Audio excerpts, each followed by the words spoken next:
کیسے ممکن ہے کہ حضور کا مقصد بعثت پایہ تکمیل کو نہ پہنچے اور قیامت آ جائے، دنیا ختم ہو جائے؟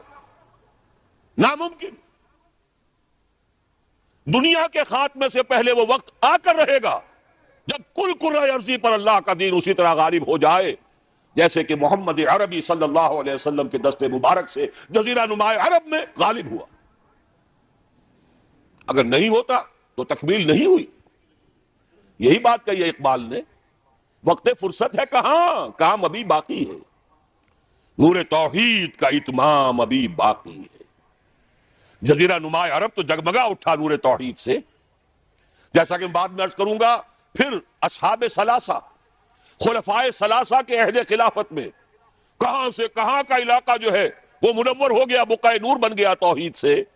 لیکن پوری دنیا تو نہیں ہوئی نا، ابھی تو چین بھی تھا، ہندوستان بھی تھا، ابھی تو پورا یورپ بھی تھا، پورا افریقہ بھی تھا، سوائے شمالی افریقہ کے اور کہاں دین پہنچا تھا؟ جب تک کہ کل روئے ارضی پر اللہ کا دین غالب نہیں ہوتا، حضور کا مقصد بعثت نامکمل ہے، وقت فرصت ہے کہاں، کام ابھی باقی ہے، نور توحید کا اتمام ابھی باقی۔ البتہ اتمام کے دو مفہوم سمجھ لیجئے۔ ایک ہے کسی شے کا کسی ایک بلندی تک پہنچ جانا، ایک ہے کتنی اس کی وسعت کتنی ہے۔ اتمام دین اور دین کا غلبہ جزیرہ نماء عرب میں تو کامل ہو گیا، اس میں کوئی شک نہیں، لیکن کل روئے ارضی پر نہیں ہوا، توسیع ہونی ہے۔ ایک اعتبار سے اتمام ہو گیا، ایک اعتبار سے دین غالب ہو گیا، لیکن یہ کہ در حقیقت چونکہ بعثت محمدی صلی اللہ علیہ وسلم تمام عالم انسانیت کے لیے ہے، اس لیے جب تک پورے عالم انسانی پر اللہ کا دین غالب نہ ہو، ہنوز مقصد بعثت محمدی شرمندہ تکمیل ہے۔ لیکن جان لیجئے ہو کر رہے گا۔ اب اس کی جو خبریں دی ہیں، سب سے پہلے تو جیسا کہ ان آیات کے حوالے سے میں نے عرض کیا تھا، دو آیتیں میں نے اس وقت تک بیان کی ہیں، دو اگلی آیات ذرا سرسری طور پر سمجھ لیجئے ورنہ وقت بہت زیادہ لگ جائے گا۔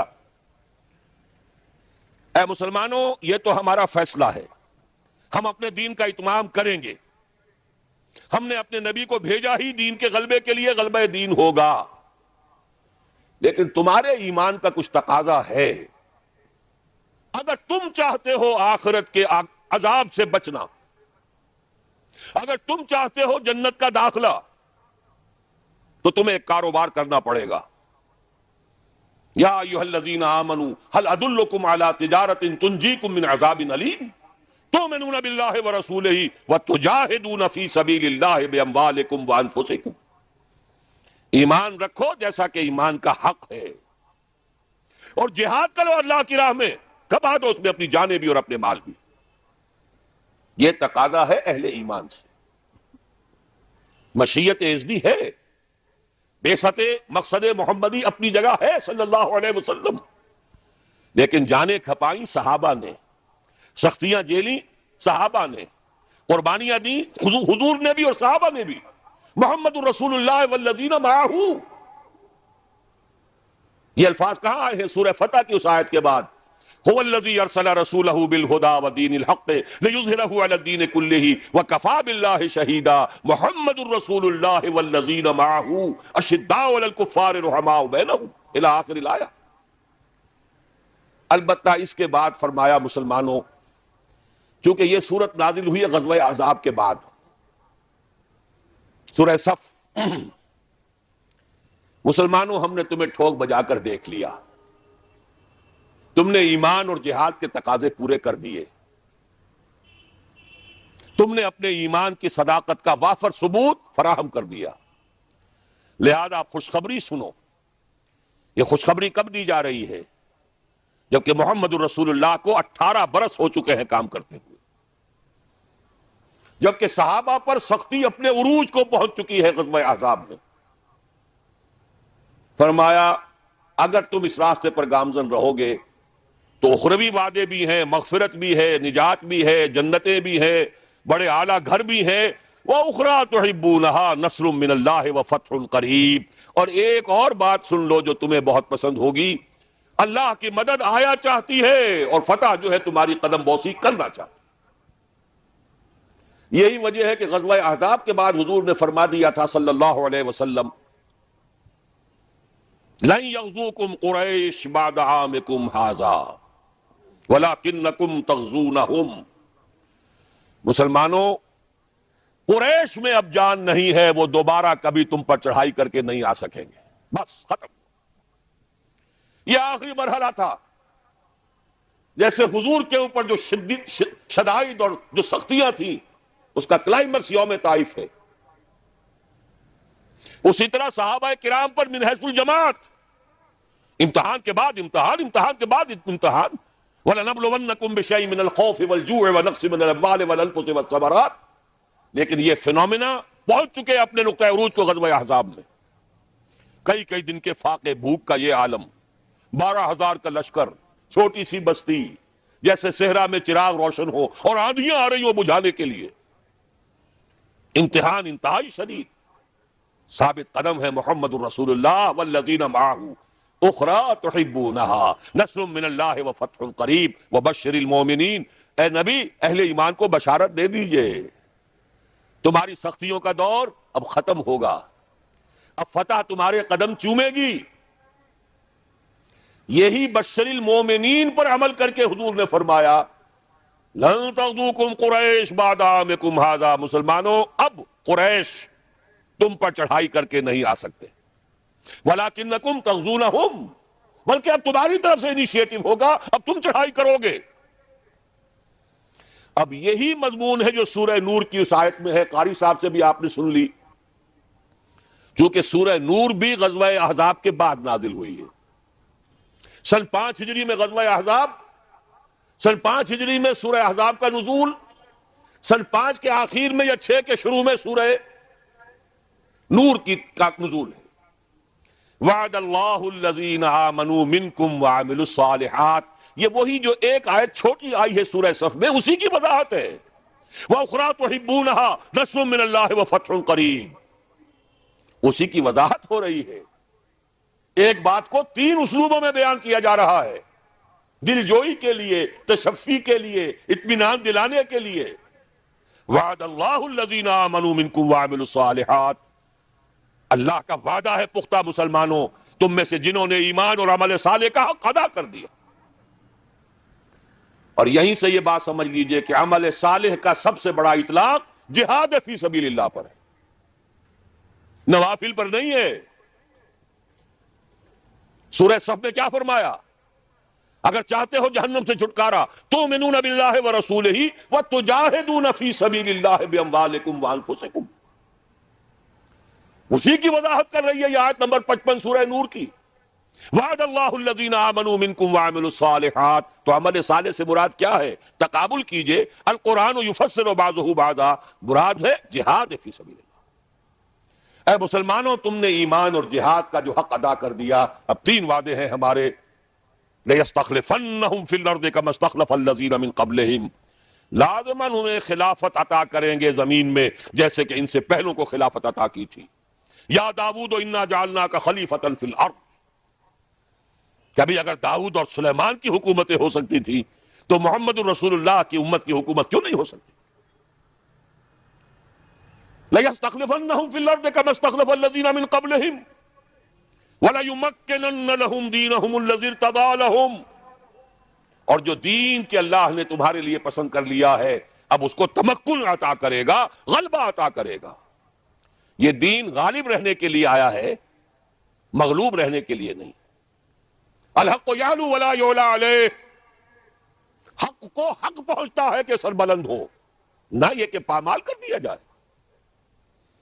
تیسرا وعدہ وَلَيُبَدِّلَنَّهُم مِّن بَعْدِ خَوْفِهِمْ أَمْنًا. اب تک تو تم پر خوف کی کیفیت طاری تھی، پھر نہ قریش چڑھ کے آ جائیں، غطفان نہ آ جائیں. حدیثوں میں، سیرت میں آپ نے پڑھا ہوگا، رات رات بھر پہرے رہتے تھے، ذرا شور ہوتا تھا منافقین جو ہے لے اٹھتے تھے، پھر حملہ ہو رہا ہے بھائی، پھر حملہ ہو رہا ہے. ہر وقت ایک خوف کی کیفیت. لیکن اے مسلمانوں، اب وہ خوف کی حالت بدل جائے گی، تمہیں امن حاصل ہو جائے گا. چیزیں 3 بیان کی، ایک ہی ہے. جب تمہیں حکومت مل جائے گی تمہارا دین خود بخود غالب ہو گیا، یا جب اللہ کا دین غالب ہوگا حکومت خود بخود تمہارے ہاتھ میں ہوگی، اور پھر اب ڈر کس کا؟ اب چین ہوگا، سکون ہوگا، اطمینان ہوگا، امن ہوگا۔ یعبدوننی، اور پھر وہ میری بندگی کریں گے جیسے کہ بندگی کا حق ہے۔ ایک ہے انفرادی بندگی، ایک ہے اجتماعی بندگی۔ اجتماعی بندگی جب تک نہیں ہے، انفرادی بندگی عبادت ناقص ہے۔ نماز میں ہم نے کہہ دیا ایاک نعبد و ایاک نستعین، باہر جا کر کسی اور کے قانون کی پیروی کر رہے ہیں۔ ہمارے ملک میں کسی اور کا قانون چل رہا ہے، اللہ کی کتاب سے کوئی سروکار نہیں۔ سارا معاشی نظام یا نقد کے سود پر یا زمین کے سود پر، بغاوت ہی بغاوت، ظہر الفساد فی البر والبحر۔ ہاں مسجدوں میں نمازیں پڑھ لو، رمضان میں روزے رکھ لو، انفرادی عبادت تو تمہاری ہو رہی ہے، اجتماعی طور پر تو تم اللہ کے باغی ہو، اللہ کے خلاف تمہارا اعلان جنگ ہے۔ اگر سودی معاملے سے باز نہیں آتے، فاذنوا بحرب من اللہ ورسولہ، باز نہیں آتے تو اللہ اور اس کے رسول کی طرف سے الٹیمیٹم ہے تمہارے خلاف۔ جب تک دین غالب نہ ہو عبادت ناقص ہے۔ بڑا پیارا شعر ہے، کس کا ہے مجھے نہیں معلوم، باطل کے اقتدار میں تقوی کی آرزو، بڑے بڑے متقی سب زندہ دار، وہ جو اقبال نے کہلوایا ہے ابلیس کی زبان سے، خال خال اس قوم میں اب تک نظر آتے ہیں، وہ کرتے ہیں اشک سحرگاہی سے جو ظالم وضو۔ ایسے لوگ موجود، لیکن پوری قوم اللہ کے خلاف جنگ کر رہی ہے، پوری قوم بغاوت پر ہے، مملکت اور اس کا قانون بغاوت پر مبنی ہے اللہ کے خلاف۔ جب تک کہ پورا دین قائم نہ ہو عبادت ناقص ہے۔ یعبدوننی، جب ایسا ہو جائے گا تب میری عبادت کا حق پورا ہوگا۔ لا یشرکون بی شیئا، اور اس وقت پھر وہ میرے ساتھ کسی کو شریک نہیں ٹھہرائیں گے۔ آج کس کو ٹھہرایا ہوا ہے؟ سیاسی اعتبار سے عوامی حاکمیت، اقتصادی اعتبار سے امریکہ انداتا، جو حکم آ جائے آئی ایم ایف کا، وہ بے نظیر ہو یا کوئی اور با نظیر آ جائے، سب کو ماننا پڑے گا۔ ہم تو در حقیقت نہ معلوم کتنے کتنے معبودوں کی بندگی اس وقت کر رہے ہیں۔ یہ بندگی مکمل اسی وقت ہوگی لا یشرکون بی شیئا کے ساتھ، جبکہ پورا نظام زندگی اجتماعی بھی اللہ کے قانون کے تابع ہوگا۔ ومن کفر بعد ذلک، دو ترجمے اس کے ہیں، جو اس کے بعد بھی ناشکری کرے یا جو اس کے بعد بھی کفر کرے۔ دین کا غلبہ ہو جائے پھر بھی کوئی کفر پر اڑا رہے تو اس سے بڑا ناہنجار اور کون ہوگا۔ باطل کے غلبے میں تو میں کہہ سکتا ہوں نا، کیا کروں، ہمت نہیں ہے، کیسے یہ چنا جو ہے پہاڑ کو پھوڑ سکتا ہے اور کیسے پورے پہاڑ کو پھوڑ سکتا ہے، لہذا مجبوری ہے بھائی، اللہ اللہ تو ہم کر ہی رہے ہیں نا۔ دین غالب ہو جائے پھر بھی اگر کوئی کفر پر اڑا رہا تو اس سے بڑا ناہنجار کوئی نہیں۔ اور دوسرا مفہوم کیا ہے؟ ہمارے اتنے پختہ وعدوں کے باوجود اگر تم کمر نہیں کستے، ہمت نہیں کرتے، قدم آگے نہیں بڑھاتے، آپ کے دیواروں پر قدم بڑھاؤ فلاں، قوم تمہارے ساتھ ہے، لیکن ہم قدم بڑھانے کو تیار نہیں ہیں، اللہ کے دین کی طرف قدم بڑھانے کو تیار نہیں ہیں۔ اس کے کیا معنی ہے؟ سخت ناشکری ہے اللہ کے ان وعدوں کی، یا تمہیں اللہ کے وعدوں پر اعتماد نہیں۔ وَمَنْ أَصْدَقُ مِنَ اللَّهِ قِيلًا وَمَنْ أَصْدَقُ مِنَ اللَّهِ حَدِيثًا، کون ہوگا اللہ سے بڑھ کر سچا اپنے وعدے میں؟ کون ہوگا اللہ سے بڑھ کر سچا اپنی بات میں؟ لیکن ہمیں اعتماد ہو تو پھر تو ہم بازی کھیلیں زندگی کی مردانگی کے ساتھ اللہ کے دین کے لیے، ہمیں تو نہیں ہے۔ وَمَنْ كَفَرَ بَعْدَ ذَلِكَ، اس کے کیا معنی ہے؟ ہمارے ان پورے وعدوں کی ناشکری کرو گے۔ فَأُولَٰئِكَ هُمُ الْفَاسِقُونَ۔ اب ذرا جلدی سے تاریخی اعتبار سے جائزہ لے لیجئے۔ یہ میں نے عرض کیا، یہ آیت نازل ہوئی اور سورہ صف بھی نازل ہوئی سن 6 کے شروع میں یا سن 5 کے آخر میں۔ فتح قریب اور ادھر وعدہ استخلاف کتنی جلدی پورا ہوا صحابہ کرام کے ساتھ، اندازہ کر لیجئے۔ سن 6 میں صلح حدیبیہ ہو گئی، انا فتحنا لک فتحا مبینا۔ ساتھ میں خیبر فتح ہو گیا، مال غنیمت کے انبار آ گئے، یہودیوں کی دولت، آج کی اصطلاح میں ہم کہیں گے سارے دلدر دور ہو گئے، فراوانی ہے اب۔ سن 8 میں مکہ فتح ہو گیا، چاہے کوئی فارمل حکومت نہیں تھی عرب میں، لیکن یہ کہ دارالخلافے کی حیثیت یقیناً مکے کو حاصل تھی۔ قرآن مجید سے دلیل ہے، فَقَاتِلُوا أَئِمَّةَ الْكُفْرِ، سورہ توبہ میں مکے والوں کے خلاف جنگ کرنے کے لیے آمادہ کرتے ہوئے فرمایا کفر کے اماموں سے لڑو، یہ ہے لیڈر کفر کے۔ فَقَاتِلُوا أَئِمَّةَ الْكُفْرِ، سن 8 میں وہ فتح ہو گیا۔ سن 9 میں وقت کی عظیم ترین مملکت رومن امپائر دم دبک کر بیٹھی رہی، حضور کے مقابلے میں غزوہ تبوک میں نہیں آئی، لاکھوں کی فوج لیے ہوئے، ہیریکلیس رومن امپرر، لاکھوں کے سٹینڈنگ آرمیز، اور حضور کے ساتھ 30,000 15 دن تبوک میں بیٹھے ہیں، سامنے نہیں آ سکا۔ آس پاس کے سارے قبائل ایمان لے آئے، معلوم ہوا، اور سن 10 میں بلکہ سن 9 ہی کے آخر میں آخری چیلنج دے دیا گیا، کم سے کم اہل عرب، ان میں جو مشرک اب تک باقی رہ گئے ہیں، بس چند مہینے کی مہلت ہے، یا ایمان لے آؤ اور یا تہ تیغ کر دیے جاؤ گے۔ فَإِذَا انْسَلَخَ الْأَشْهُرُ الْحُرُمُ فَاقْتُلُوا الْمُشْرِكِينَ حَيْثُ وَجَدتُّمُوهُمْ۔ کسی کو بھی تہ تیغ کرنے کی نوبت نہیں آئی، کچھ سر پھرے تھے جو بھاگ گئے ملک چھوڑ کر، باقی سب ایمان لے آئے۔ جاء الحق وزهق الباطل ان الباطل كان زهوقا۔ اللہ کا وعدہ پورا ہو گیا یا نہیں؟ پھر اس کی توسیع کا مرحلہ آیا، کل 24 برس، پاکستان کو بنے ہوئے 50 برس ہو گئے، اس سے آدھی مدت پورا شمالی افریقہ فتح، پورا مغربی ایشیا فتح، ایران فتح، کوہ قاف تک کا شمالی علاقہ فتح، آگے ماوراء النہر، دریائے جیہو تک، یہاں سے وہاں تک، ایکسس ٹو اٹلانٹک، اللہ کے دین کا غلبہ ہے۔ بعد میں کیا ہوا، صرف ایک نقطہ عرض کر کے باقی تفصیل نہیں کروں گا۔ ایک یہودی سازش، کیونکہ میری بات شروع ہوئی تھی یہود سے، یریدون کا فاعل کون؟ یہودی۔ یریدون لیطفئوا نور اللہ بافواہہم، یریدون ان یطفئوا نور اللہ بافواہہم۔ اس وقت تو وہ ناکام ہو گئے۔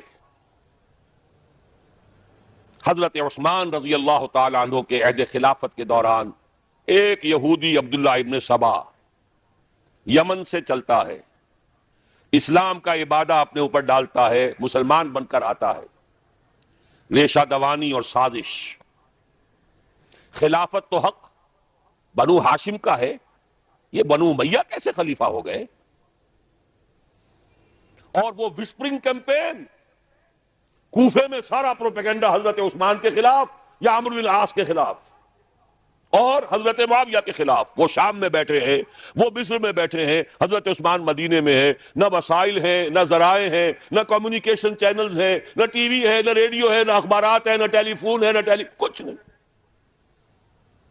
لمبی لمبی داڑیاں رکھ کر لوگ آ گئے ہیں، وہاں تو یہ ہو رہا ہے، وہاں تو یہ ہو رہا ہے، وہاں تو یہ ہو رہا ہے، ایک طوفان برپا کر دیا، الفتنۃ الکبریٰ۔ حضرت عثمان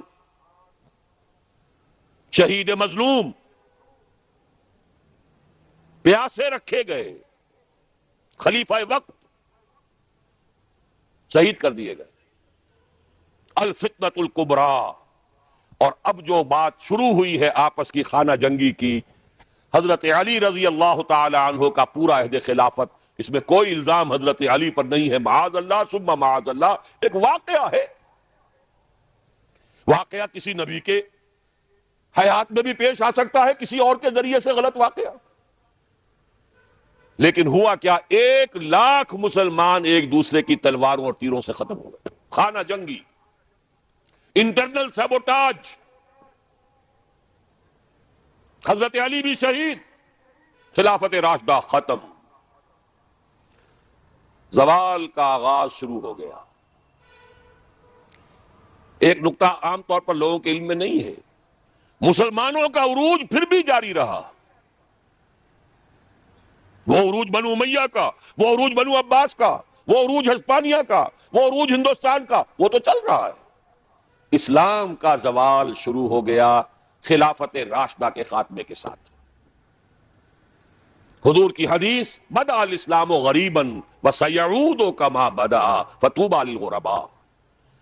اسلام کمزور تھا، اجنبی تھا، غریب تھا، کوئی اس کا جاننے والا نہیں، پہچاننے والا نہیں، پرسان حال نہیں تھا، لیکن اب اللہ نے اسلام کو غلبہ دیا ہے۔ اب سبھی ٹھاڑے کے سب دوست ہیں، طاقتور کے تو سبھی جو ہے ساتھی ہیں، لہذا اب سب ساتھ دے رہے ہیں، لیکن تم دیکھنا اسلام بہت جلد پھر غریب ہو جائے گا۔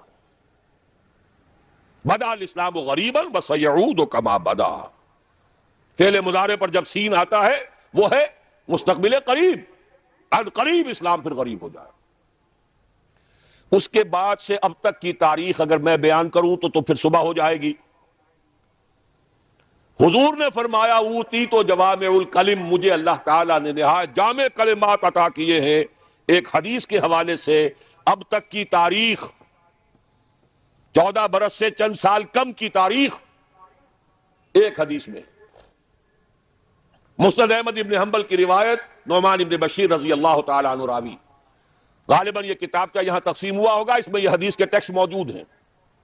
میں اگر لفظاً معاملہ لے کر چلوں گا تو معاملہ مشکل ہو جائے گا۔ ترجمہ بھی، متن بھی، یہ 4 ورقہ ہے، جنہیں نہیں ملا وہ جاتے ہوئے لیتے جائیں ضرور۔ حدیث کا لب لباب کیا ہے؟ حضور نے اپنے دور سے لے کر قیامت تک 5 ادوار گنوائے ہیں تاریخ کے۔ پہلا دور، دور نبوت، دور سعادت۔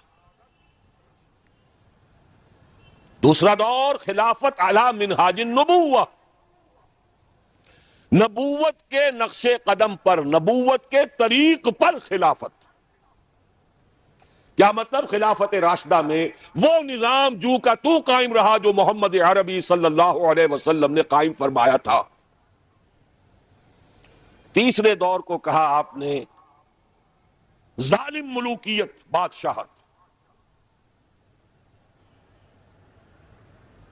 بادشاہت کا ایک اعتبار سے تو آغاز حضرت معاویہ سے بھی ہو گیا رضی اللہ تعالیٰ عنہ۔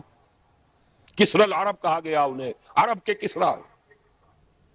لیکن معاذ اللہ یہ ظالم کے لفظ کا اطلاق ان پر نہیں ہوگا۔ ان کے 20 سالہ دور خلافت میں نہ کوئی خانہ جنگی، نہ کسی کو قتل کیا گیا، نہ کسی کے پر زیادتی کی گئی، پرامن تھا۔ اگرچہ خلافت راشدہ میں اہل سنت بھی اسے شمار نہیں کرتے، اپنی ذات میں تو راشد تھے کہ نہیں، خلیفہ تھے کہ اپنے وہ صحابی تھے کہ نہیں، اور صحابہ اولئک ہم الراشدون۔ لیکن خلافت راشدہ، خیر اہل تشیع کی جو رائے ہے وہ تو خیر علیحدہ ہے، اہل سنت جو ہے وہ بھی خلافت راشدہ میں شمار نہیں کرتے۔ ابو بکر، عمر، عثمان، علی اور آگے 6 مہینے حضرت حسن کے بھی بعض حضرات شامل کرتے ہیں، تو ایک حدیث کے مطابق 30 سال کی مدت مکمل ہو جاتی ہے۔ ملوکیت اصولی اعتبار سے حضرت معاویہ کے دور میں شروع ہوئی، لیکن ظالم ملوکیت یزید کے دور سے شروع ہوئی۔ اب جو دور شروع ہوا اس میں کربلا بھی ہے۔ حضرت حسین ابن علی رضی اللہ تعالی عنہما، ان کے ساتھی، ان کے خاندان والے کس طرح شہید کیے گئے، اور صرف وہی نہیں ہوئے، عبداللہ ابن زبیر رضی اللہ تعالی عنہما وہ بھی شہید کیے گئے۔ حرم مکہ رنگین ہوا خون سے، ان کی لاش ٹنگی رہی بہت دنوں تک۔ مدینہ بھی نہیں بچا، واقع حرہ میں مدینہ کی حرمت جو ہے اس کو بٹا لگایا گیا۔ یہ دور ملوکیت کے سیاہ کارنامے، حجاج کے ہاتھوں سینکڑوں تابعی شہید ہوئے۔ مسلمانوں کا دور تو ابھی عروج کی طرف جا رہا ہے، اسلام کا دور غربت شروع ہو چکا ہے۔ اسلام اور مسلمانوں کو علیحدہ علیحدہ شے سمجھیے، ساتھ نہیں۔ پہلے 30 برس بھی ساتھ تھے، بلکہ حضور کے 23 برس بھی شامل کر لیجئے، پہلی نصف صدی جو ہے وہ ساتھ ساتھ ہے۔ دین کا بھی عروج ہو رہا ہے، ساتھ ہی امت مسلمہ کا عروج بھی ہے۔ اس کے بعد امت مسلمہ تو چڑھتی جا رہی ہے اور دین گرنا شروع ہو گیا۔ ویسے یہ بات ذہن میں رکھیے کہ وہ کوئی 2-4 دنوں میں نہیں گرا. کھنڈر بتا رہے ہیں عمارت عظیم تھی. یہ 6 منزلہ عمارت، شاہ اسماعیل شہید نے اس اصطلاح کو استعمال کیا ہے. یہ 6 منزلہ عمارت کوئی 1000 بلکہ 1200 برس میں جا کر زمین بوس ہوئی ہے. لیکن ہے پھر وہ گریجول ڈکلائن. تو تیسرا دور حضور نے فرمایا ظالم ملوکیت. چوتھا دور فرمایا غلامی والی ملوکیت، ملکن جبرین. پہلے تو 1000 برس تک بادشاہ مسلمان تو تھے، چاہے ان میں بدماش بھی تھے، عیاش بھی تھے، ظالم بھی تھے، اچھے بھی تھے، نیک بھی تھے. آخر انہی میں صلاح الدین ایوبی بھی تھے، انہی میں نور الدین زنگی بھی تھے، انہی میں اورنگزیب بھی تھے، انہی میں التتمش بھی تھے. اچھے بھی تھے، اس میں کوئی شک نہیں، لیکن تھے بادشاہ، خلیفہ تو نہیں تھے. لیکن یہ کہ اکثر و بیشتر کا معاملہ تو وہی ہے، عیاشیاں ہیں. محل بن رہے ہیں، تاج محل بن رہے ہیں، الحمراء بن رہا ہے. جہاں جائے کوئی اقبال اور جا کر رو کر آ جائے. رو لے اب دل کھول کر دیدہ خون آبا بار، وہ نظر آتا ہے تہذیب حجازی کا مزار. یہ وہ دور تھا کہ جو تھا تو دور ملوکیت، لیکن بہرحال ملوک مسلمان تھے. چوتھا دور آیا جبکہ غلامی کے ساتھ ملوکیت. کیا مطلب؟ ملکہ برطانیہ کے رعایا بن گئے تھے کہ نہیں ہم؟ ملکہ معظمہ وکٹوریا، غلام احمد قادیانی نے جو ان کی مدح لکھی ہے، جو خطابات دیے ہیں، ان کی جو اس زمانے کی تصانیف ہے انہیں پڑھیے تو صحیح. کہیں ہم برطانیہ کے غلام، کہیں ہم فرانسیسیوں کے غلام، کہیں ہم ولندیزیوں کے غلام، کہیں ہم اطالویوں کے غلام. اس صدی کے آخر میں وہ نقشہ آ گیا، شروع میں 20ویں صدی کے شروع میں، جس کا نقشہ حضور نے ایک حدیث میں کھینچا تھا. صحابہ سے آپ نے فرمایا ایک وقت آئے گا یوشک ان تداعی علیکم الامم، کہ دنیا کی قومیں تم پر ایک دوسرے کو دعوت دیں گی کہ یہ تر نوالا موجود ہے، آؤ اور نوچ کھسوٹ کر کھاؤ. ادھر سے ہم کھائیں گے، ادھر سے تم کھاؤ. یہ تم لے جاؤ، یہ ہمارے پاس رہے گا. مصر انگریزوں کے پاس رہے گا، عراق انگریزوں کے پاس رہے گا، شام فرانسیسی لے جائیں، اور لیبیا اطالوی لے جائیں، اور موراکو اور تونس یہ سب جو ہے یہ فرانسیسی لے جائیں، ہسپانیہ سہارا لے جائے، یہ سب لے جاؤ. آؤ ٹکا بوٹی کر کے کھا جاؤ. سلطنت عثمانیہ ختم. 1924 میں خلافت بھی ختم. نام کی خلافت، حقیقی خلافت نہیں تھی. پھر بھی جیسا کہ میں نے آپ کو بتایا بڑی طاقت تھی اس میں. خلیفہ اگر جہاد کا اعلان کر دیتا اس گئے گزرے دور میں بھی، تو جیسے کہ اس انگریز کمانڈنٹ نے کہا تھا کہ لاکھوں مسلمان نکل آئیں گے سروں سے کفن باندھ کر، اس میں کوئی شک نہیں. یہ تھا چوتھا دور، اور تھا نہیں ابھی ہے. یہاں سے اب ذرا بات شروع ہو رہی ہے، اچھی طرح سمجھ لیجئے. کہنے میں تو یہ آتا ہے اور تاریخ بھی یہ بتاتی ہے، حقائق بھی کچھ اس طرح کے ہیں کہ اس صدی کے آغاز میں تو اسلام اور مسلمان دونوں انتہائی زوال کو چلے گئے. اس کے بعد سے عروج شروع ہوا ہے کچھ. تقریباً 25 برس میں تمام عالم اسلام آزاد ہو گیا. سن 47 میں پاکستان بن گیا، مشرقی اور مغربی پاکستان 2 خطوں پر مشتمل. انڈونیشیا آزاد ہو رہا ہے، ملیشیا بن گیا ہے، ایک ایک کر کے عرب ممالک آزاد ہو رہے ہیں. تمام مسلمان ممالک تقریباً اکثریت والے آزاد ہو گئے. لیکن یہاں سے نوٹ کیجئے، دم لیا تھا نہ قیامت میں ہنوز، پھر تیرا وقت سفر یاد آیا. یہ جو کولونیلزم تھا جس کی بساط لپیٹی گئی ہے اس صدی کے وسط میں، یہ کرسچین کولونیلزم تھا. انگریز کون تھے؟ عیسائی. فرانسیسی کون تھے؟ ولندیزی کون تھے؟ ہسپانوی کون تھے؟ اطالوی کون تھے؟ یہ عیسائیوں کی کولونیل حکومتیں، نو آبادیاتی حکومتیں. وہ بساط ذرا طے ہوئی تھی کہ اسی وقت ورلڈ بینک قائم ہوا، کچھ عرصے بعد IMF قائم ہوا، اور اس سازش کا سارا سلسلہ شروع ہو گیا جو خلیج کی جنگ کے بعد عوام کے سامنے بھی علم نشرہ کر دی گئی. وہ سازش کیا ہے اسے سمجھ لیجئے. چوتھا دور ابھی جاری ہے. اس کو مختصر طور پر تو یوں کہوں گا کہ ایک سیلاب آ رہا ہے نیو ورلڈ آرڈر کے نام سے. New world order. اور نیو ورلڈ آرڈر اصل میں کیا ہے؟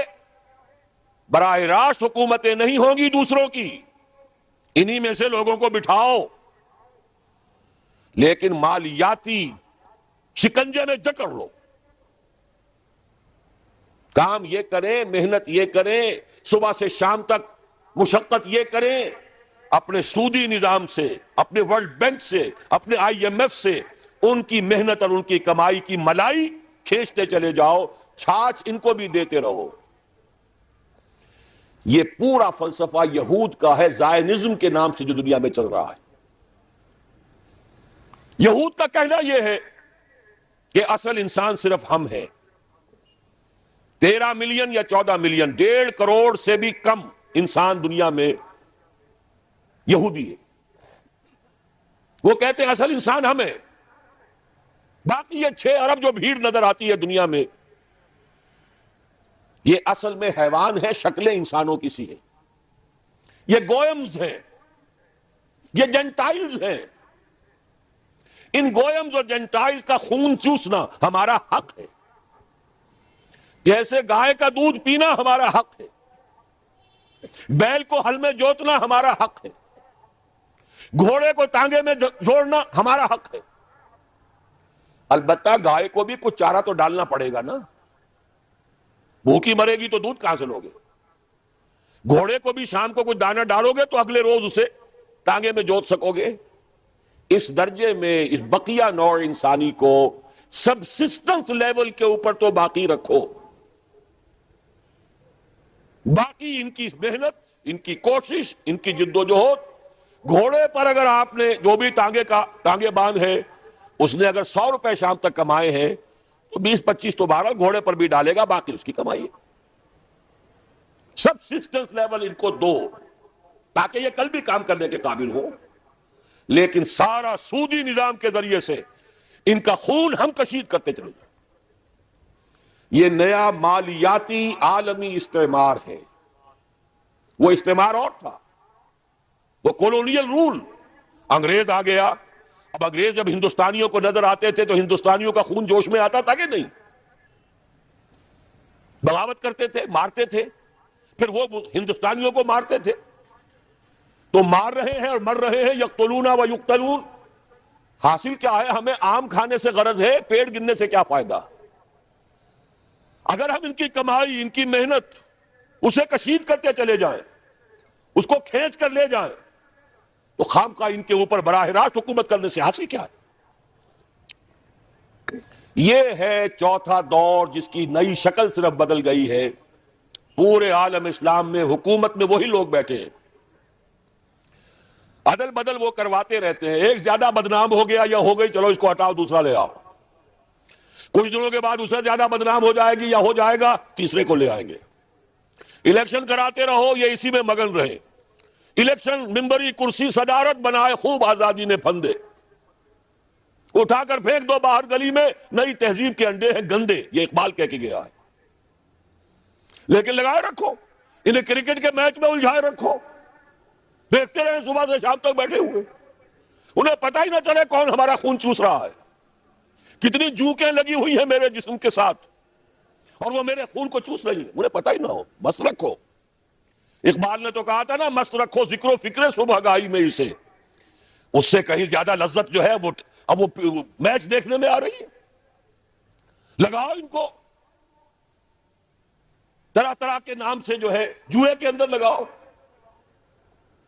یہ تمام دھندے اس لیے ہیں، یہ اس میں مگن رہے حیوانوں کی طرح. اور یہ بھی نوٹ کر لیجئے، یہ بھی ان کے پروٹوکولز میں ہے. اخلاقی اعتبار سے انہیں کرپٹ کر دو، انہیں تمیز ہی نہ رہے بیٹی میں اور بیوی میں، انہیں تمیز نہ رہے مرد اور عورت میں.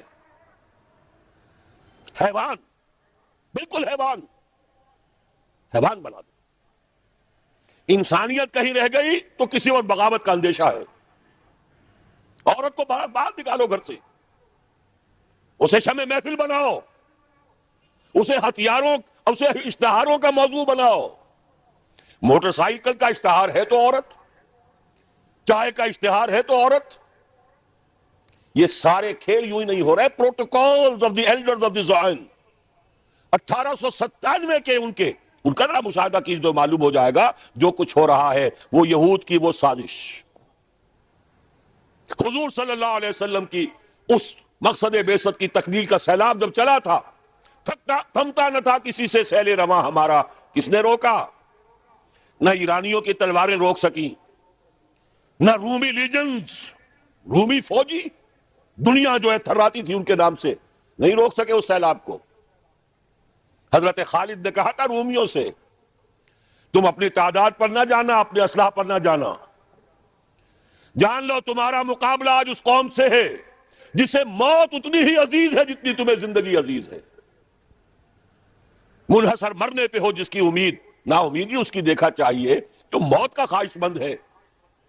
شہادت ہے مطلوب و مقصود مومن، نہ مال غنیمت نہ کشور کشائی، اسے کون شکست دے گا؟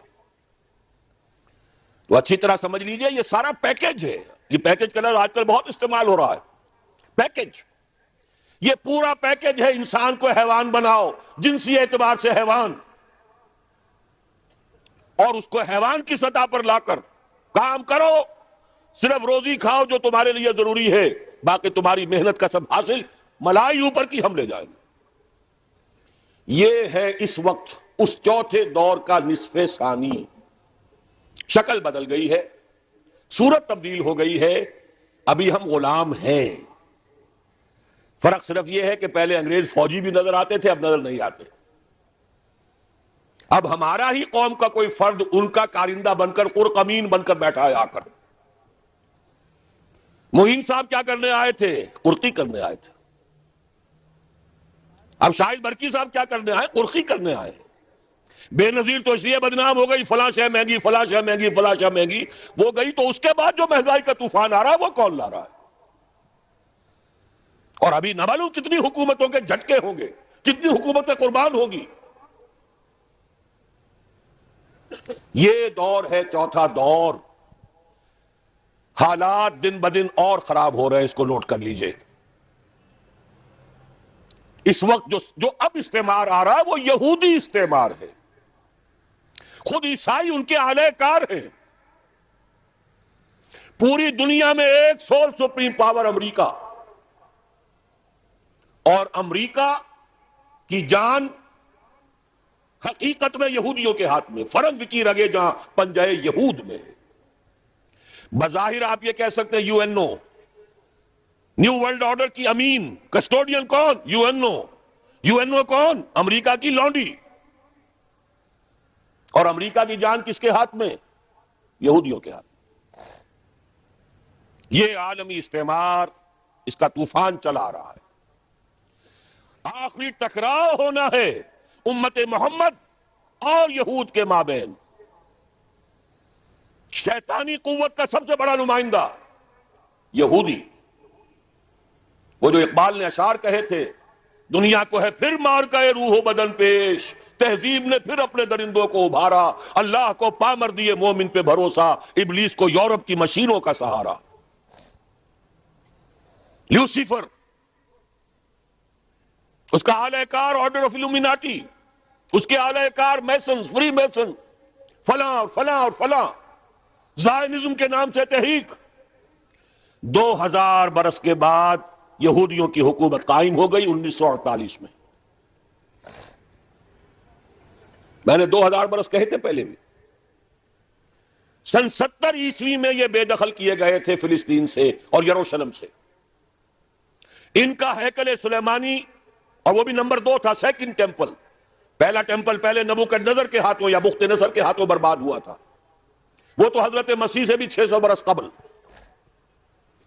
پھر انہوں نے بعد میں بنایا اپنا ٹیمپل، سیکنڈ ٹیمپل کہلاتا ہے. سن 70 عیسوی میں رومنز نے اسے بھی گرا دیا. وہ آج تک گرا پڑا ہے، اس کی صرف ایک دیوار سلامت ہے، کوئی چھوٹی سی کہیں. جس کو ویلنگ وال کہتے ہیں، وہاں جاتے ہیں، زیارت کرتے ہیں اور سر پھوڑتے ہیں اپنا اور ماتم کرتے ہیں، روتے ہیں۔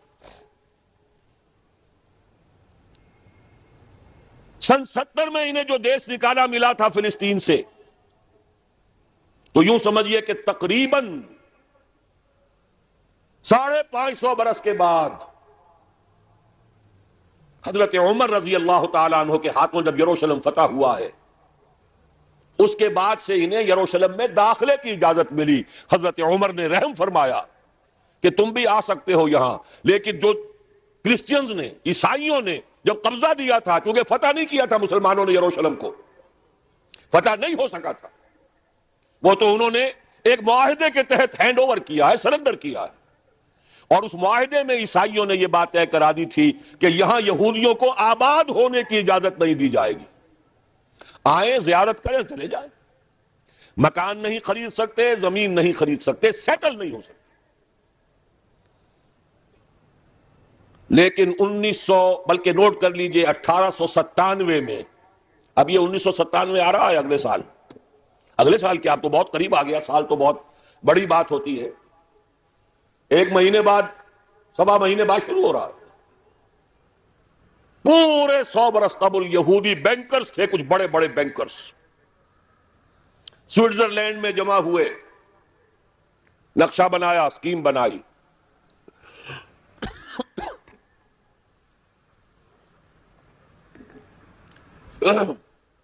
سازش کی صلاحیت اللہ نے بے پناہ دی ہے،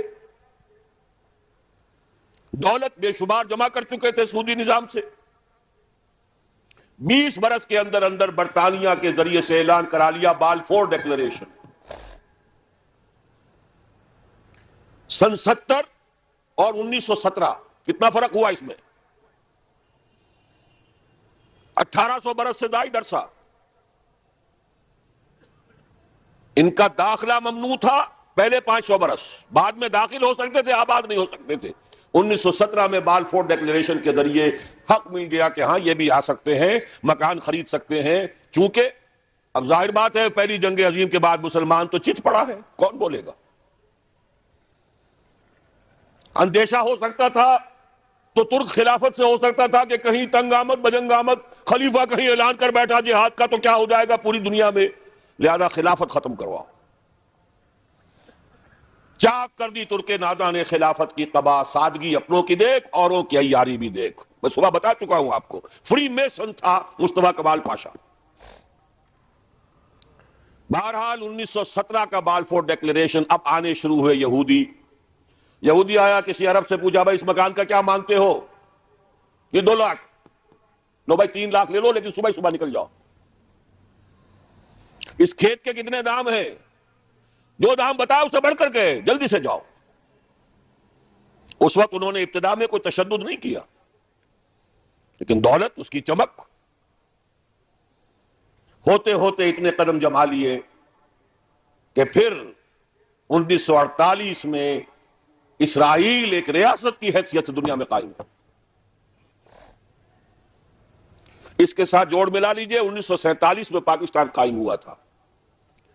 یہ ہم عصر واقعات یوں ہی نہیں ہے کہ ایسے ہی آ کر جوڑ مل گئے ہیں، تاریخ کے کچھ واقعات ہماری نگاہوں کے سامنے ہوتے ہیں، کچھ پیچھے اللہ تعالیٰ کی مشیت، وہ جو پیچھے کار فرما ہوتی ہے وہ اپنی جگہ ہے۔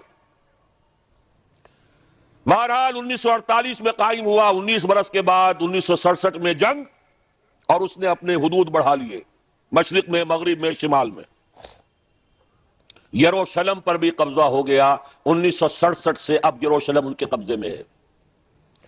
30 برس ہونے کو آئے ہیں، اور اب یوں سمجھیے کہ تلی ہوئی ہے اس وقت، تاریخ کی ترازو تنی ہوئی ہے،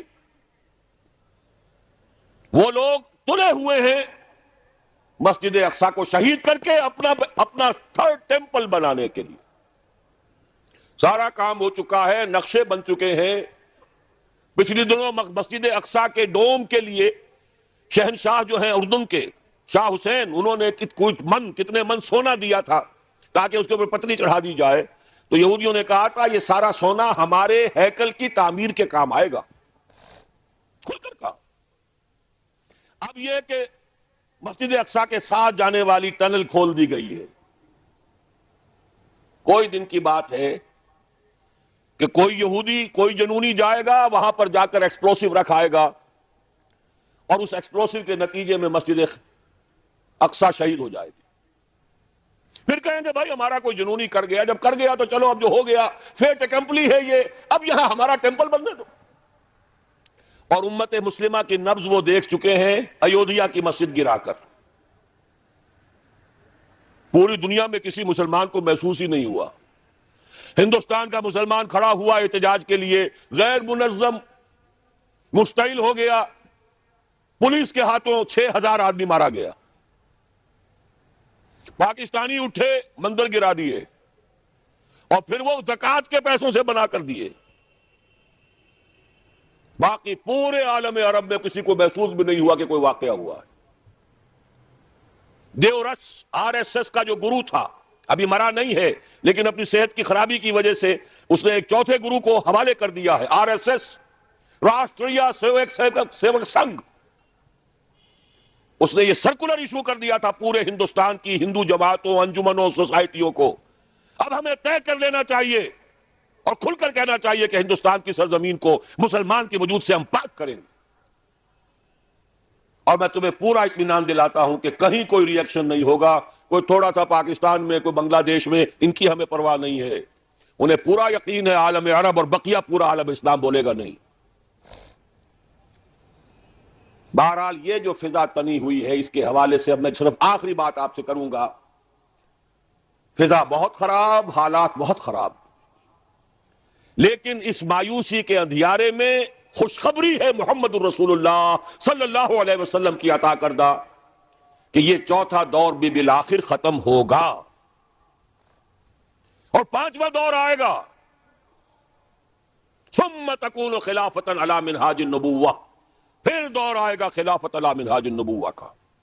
پوری حدیث اس کتابچے میں ہے، دیکھ لیجئے گا. اور اب جب یہ خلافت آئے گی، 2 حدیثیں اور موجود ہیں جو میں نے شروع میں پڑھی بھی ہیں. ان کا حاصل یہ کہ اب گلوبل ہوگی، پوری دنیا میں ہوگی، کل کرۂ ارضی پر ہوگی، تمام عالم انسانیت پر ہوگی. ایک حدیث میں حضور نے فرمایا پورے کرۂ ارضی پر نہ کوئی گھر بچے گا اور نہ کوئی خیمہ جس میں کہ اللہ کا دین داخل نہ ہو جائے. متن آپ پڑھ لیجئے گا اس کتابچے میں. ایک حدیث میں فرمایا اللہ نے مجھے پوری زمین کو سکیڑ کر لپیٹ کر دکھا دیا، پوری زمین دکھا دی. اور یہ بات سن لو مجھ سے، میں نے زمین کے سارے مشرق بھی دیکھ لیے، مغرب بھی دیکھ لیے، اور جو جو علاقے بھی زمین کے مجھے دکھائے گئے ہیں ان سب پر میری امت کی حکومت قائم ہوگی. یہ احادیث آپ اس کتابچے میں پڑھ لیجئے.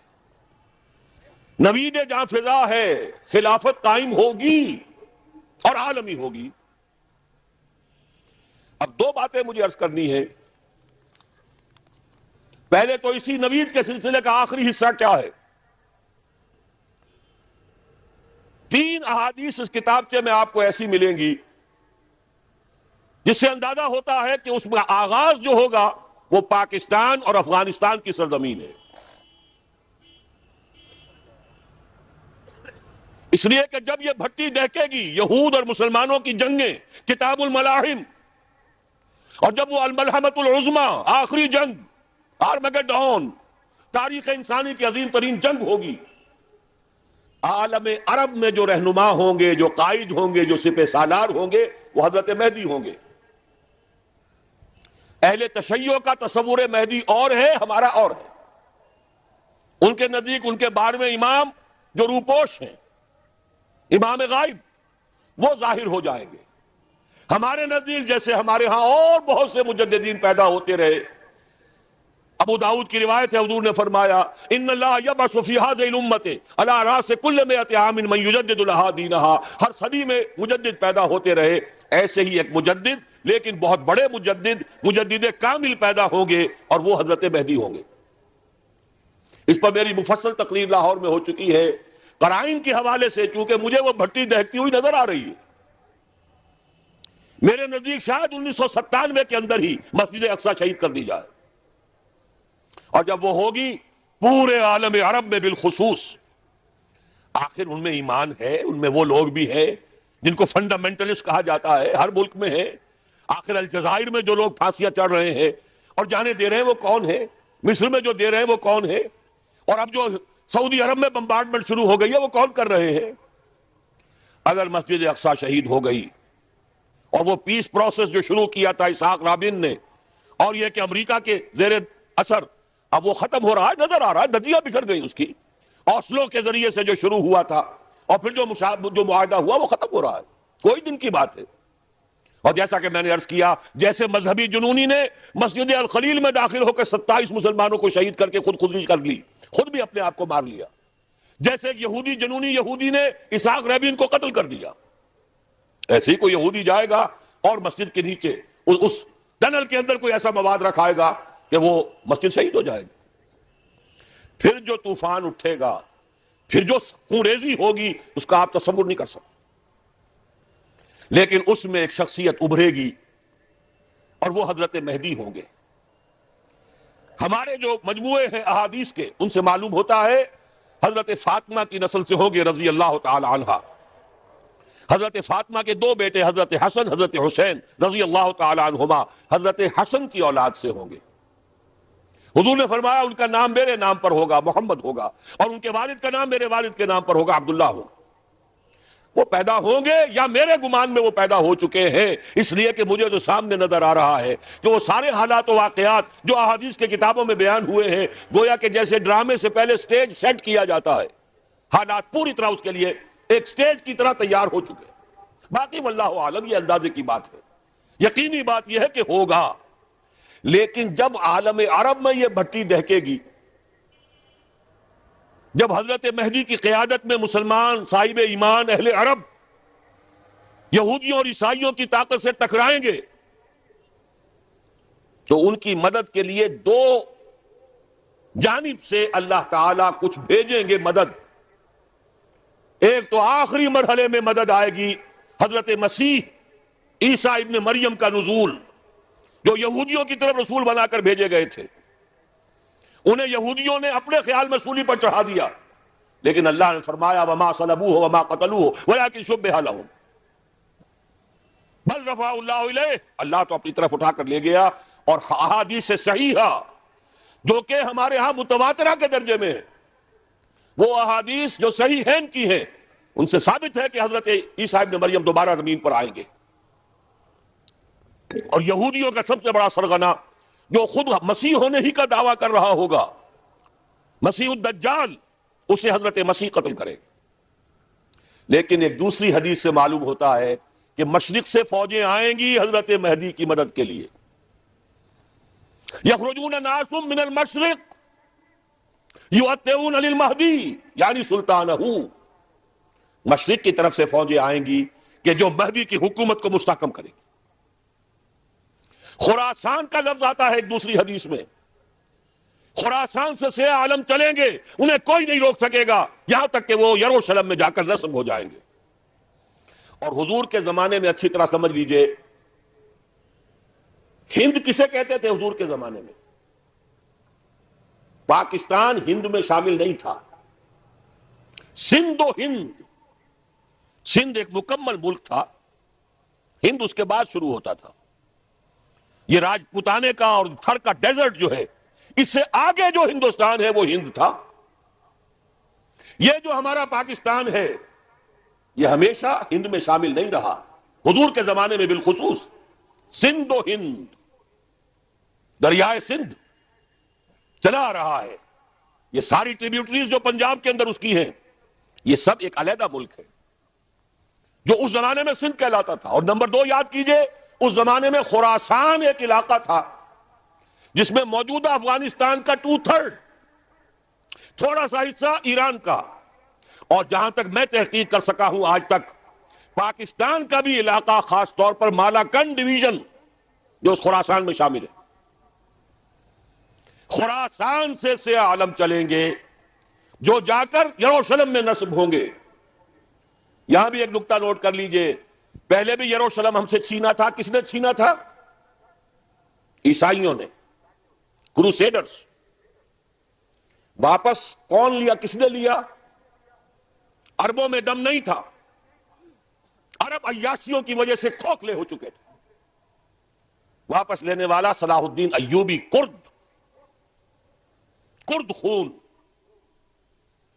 اب دوبارہ یروشلم لیا جا چکا۔ چینا کن سے گیا؟ عربوں سے۔ عرب واپس لے سکتے ہیں؟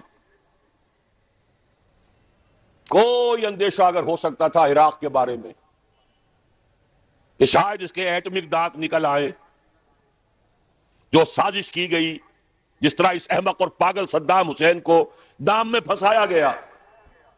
صدام، 100 جال، دام کہتے ہیں جال کو، 100 اس میں جو پھنسا ہے تو اگلا پچھلا کھایا پیا سب اگلوا لیا۔ اور ہے ہی کون؟ اس کے پاس ایٹمک ہتھیاروں کا ذخیرہ موجود ہے، اور کسی کے وہ ایٹمک دانت بھی نکلنے نہیں دے رہے۔ پاکستان کے اوپر کتنا دباؤ، اور ہمیں نہیں پتا کتنا کچھ دباؤ قبول کیا جا چکا۔ یہ تو سبھی مانتے ہیں، کیپ کر دیا گیا، روک دیا گیا، آگے تو نہیں بڑھ رہا، یہ تو سبھی مانتے ہیں۔ رول بیک بھی ہو گیا یا نہیں کچھ پتہ نہیں، لیکن کسی صورت یہ نہیں تسلیم کریں گے، قبول کریں گے کہ کسی مسلمان ملک کے پاس ایٹم بم آ جائے۔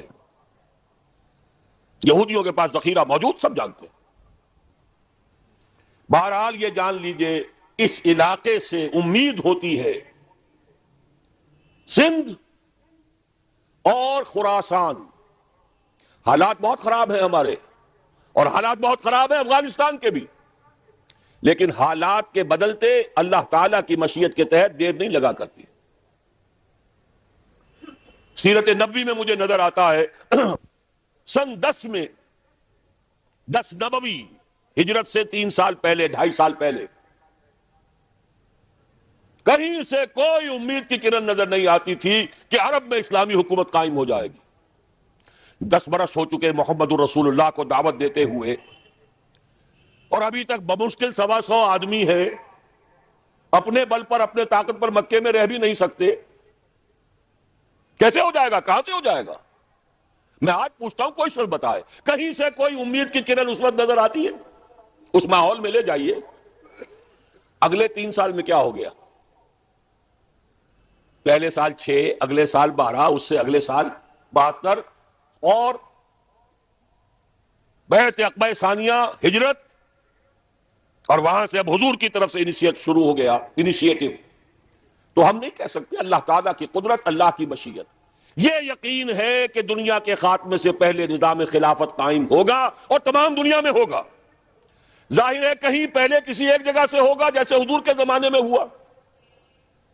اگر بیک وقت پوری دنیا میں ہو سکتا تو حضور کے دست مبارک سے ہوتا۔ اگر حضور کے دست مبارک سے بھی ایک ملک میں ہوا، جزیرہ نماء عرب میں ہوا، پھر حضور کے امتی ہیں نا، ابو بکر ہے، عمر ہے، عثمان ہے، صحابہ کرام کی فوجیں نکلی ہیں، امتی ہیں، امتیوں کے ہاتھوں اس کی توسیع ہوئی۔ اب بھی یہی ہوگا، کسی ایک علاقے میں ہوگا۔ میرا گمان ہے، میں یہ یقین سے نہیں کہہ سکتا، گمان بھی میرا ان احادیث کی روشنی میں ہے جو میں نے آپ کو بتا دی اور موجود ہے اس کتابچے کے اندر۔ علامہ اقبال نے بھی انہی کے حوالے سے کہیں کہا ہے، میرے عرب کو آئی ٹھنڈی ہوا جہاں سے، میرا وطن وہی ہے، میرا وطن وہی ہے۔ اس علاقے سے کچھ ہونے والا ہے اور ہوگا انشاءاللہ۔ میری زندگی میں نہ ہو، آپ کی زندگی میں نہ ہو، کوئی پرواہ نہیں۔ حضرت حمزہ تو شہید ہو گئے غزوہ احد میں، 5 سال کے بعد حضور مکے میں داخل ہوئے ہیں فاتح کی حیثیت سے۔ حضرت حمزہ کی نگاہوں نے، ان آنکھوں نے تو نہیں دیکھا، عالم ارواح میں اللہ نے کیا مشاہدہ کرایا ہوگا انہیں، وہ تو ہمیں معلوم نہیں۔ بعض صحابہ شہید کر دیے گئے مکے ہی میں، بہت بڑی کامیابی۔ اپنی جان لگا دیں، اپنے آپ کو کھپا دیں، اپنے آپ کو مٹا دیں، جس طرح روڑی کوٹ کر بنیادوں میں بھر دی جاتی ہے، ہماری ہڈیوں کا چورا بنا کر اور ہمارے خون کے اندر اسے گون کر اگر وہاں ڈال دیا جائے، اس سے بڑی سعادت کوئی نہیں۔ اس پر تعمیر ہو خلافت علی منہاج النبوہ کی، ہم اس کی بنیاد کے اندر دفن ہو جائیں، یہی بہت بڑی سعادت ہے۔ لیکن یہ ہوگا، میں نے عرض کیا تھا کہ یقین ہے مجھے کہ ہوگا، اور ہر صاحب ایمان کو یقین ہونا چاہیے کہ ہوگا. باقی یہ کہ یہ آثار ہیں اور احادیث بھی ہیں اور 400 برس کی تاریخ بھی بتاتی ہے کہ یہیں سے ہوگا. 1000 برس تک سارے مجددین امت عالم عرب میں پیدا ہوئے. 11ویں صدی کا مجدد اعظم شیخ احمد سرہندی کہاں دفن ہے؟ سرہند میں، ہندوستان میں. 12ویں صدی کا مجدد اعظم شاہ ولی اللہ دہلوی کہاں دفن ہے؟ دہلی میں. 13ویں صدی کا مجدد اعظم سید احمد بریلوی، ان کی تو قبر بھی معلوم نہیں، لیکن ان کا خون جذب ہوا دریائے کنہار میں، اور ان کے سینکڑوں ساتھیوں کی لاشیں اس بالاکوٹ کے مقام پر. 14ویں صدی کے مجدد اعظم شیخ الہند، لیکن ان کے ساتھ ساتھ اتنے اعظم رجال، علامہ اقبال جیسا مفکر، مولانا مودودی جیسا مصنف، مولانا الیاس جیسا مبلغ، کہیں اور ہمیں دکھا دیجئے آپ. میں کل کہیں عرض کر رہا تھا، دیکھیے پہلے جو ہے 1000 برس تک ہر خیر ہندوستان میں باہر سے آ رہا تھا.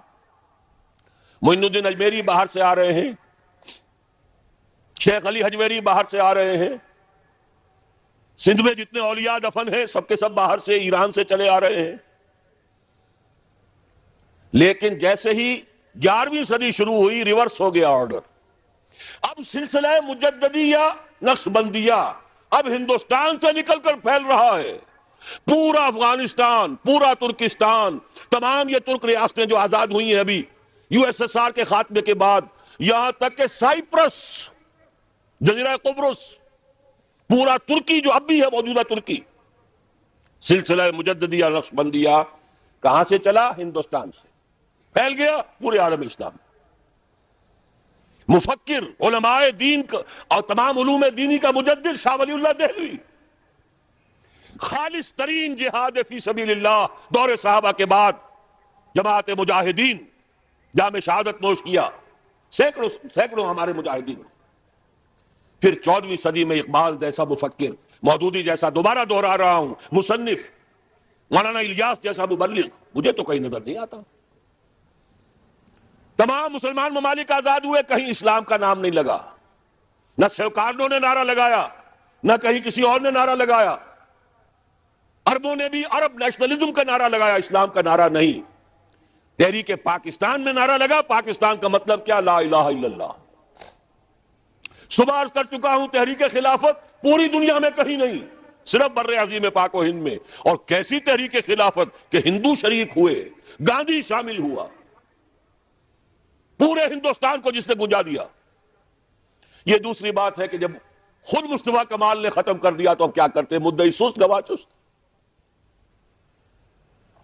نوٹ کرنے کی بات ہے، کچھ آثار ہیں، 400 سال کی تاریخ ہے، بتا رہی ہے. پاکستان کا قیام خود ایک معجزہ. یہ ساری چیزیں مشیت ایزدی میں کسی بڑے خیر کا پیش قدمہ ہے، پیش خیمہ ہے، مقدمہ ہے. بہرحال یہاں تک تو میری گفتگو کا پہلا حصہ مکمل ہوا. نوید خلافت، عالمی خلافت، نقطہ آغاز انشاءاللہ العزیز سندھ و خراسان. نوٹ کر رہے ہیں، میں نے پاکستان کا لفظ استعمال نہیں کیا، افغانستان کا نہیں کیا. سندھ و خراسان، یہ علاقہ سندھ تھا حضور کے زمانے میں، اور وہ میں گنوا چکا ہوں، وہ خراسان تھا. افغانستان کے نام سے کوئی ملک نہیں تھا. اور ہند جو ہے وہ اس سے آگے، اس صحرا سے آگے شروع ہوتا تھا. سندھ اور خراسان یہیں سے انشاءاللہ ہوگا. اب میں دوسرے حصے کے بارے میں بہت ہی اجمالی طور پر، اور جس طرح کے الجبریہ کے فارمولے ہوتے ہیں ایسے چند باتیں آپ کو بتا دوں گا، تفصیل میں جانے کا موقع نہیں ہے. اور الحمدللہ کہ اب میری کتاب چھپ چکی ہے، خطبات خلافت. میں نے تفصیل سے بیان کر دیا ہے کہ اب جب خلافت قائم ہوگی اس کا دستوری ڈھانچہ کیا ہوگا، قانونی ڈھانچہ کیا ہوگا، حکومت کا نقشہ کیا ہوگا، اقتصادی نقشہ کیا ہوگا، سماجی نقشہ کیا ہوگا، سارا بیان کر چکا. پہلے بات یہ سمجھیے، خلافت کہتے کسے ہیں؟ موٹی بات،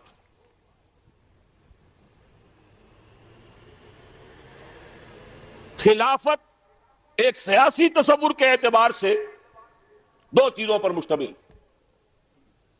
اللہ کی حاکمیت، اس کے تحت مسلمانوں کی حکومت. حاکم حقیقی اللہ، لیکن اس کے قانون، اس کی شریعت کے مطابق حکومت کرنے والے مسلمان. اس کا نام خلافت، اصلاً خلافت اس کا نام. کہنے کو حضرت داؤد بادشاہ تھے، لیکن اللہ پر ایمان، اللہ کا حکم نافذ کرنے والے. یا داؤد انا جعلناک خلیفۃ فی الارض فاحکم بین الناس بالحق، حق کے ساتھ، انصاف کے ساتھ، عدل کے ساتھ حکومت کرو. تو خلافت نام ہے اللہ کی حاکمیت کے تحت مسلمانوں کی حکومت کا. یہ تو پہلی ڈیفینیشن ہے، وہ یاد کر لیجیے. اب دوسری بات یہ سمجھ لیجئے کہ ایک زمانے میں حکومت بڑی سادہ ہوتی تھی، کوئی لمبے چوڑے ادارے نہیں ہوتے تھے. یہ عدلیہ ہے اور یہ مقننہ ہے اور یہ انتظامیہ ہے اور یہ فلاں ہے اور یہ فلاں ہے اور یہ پارلیمنٹ ہے اور یہ کانگریس ہے. یہ چیزیں تو نہیں تھی نا. آج کے دور میں جیسے یہ سائنس کی ایجادات ہیں، یہ ٹیوب لائٹ ہے، یہ کیمرہ ہے، یہ لاؤڈ سپیکر ہے، یہ تو حضور کے زمانے میں بھی نہیں تھے، خلفائے راشدین کے زمانے میں بھی نہیں تھے. لیکن یہ کہ ان چیزوں کو ہم استعمال کر رہے ہیں، اگر استعمال ہے اللہ اور اس کے رسول کی مرضی کے مطابق تو یہ مسلمان ہے. اگر اسی میں گانے نشر کرنے شروع کر دیے جائیں، اسی روشنی میں ڈانس کی اور راگ رنگ کی محفل نچا دی جائے تو یہ اس کا غلط استعمال ہے، کافرانہ استعمال ہے. اسی طریقے سے سمجھ لیجئے حکومت اور ریاست کے جو ادارے وجود میں آ چکے ہیں، ان اداروں میں سے جو شے اسلام کے خلاف نہ ہو وہ لے کر صرف 3 چیزیں شامل کر دی جائیں تو خلافت بن جائے گی.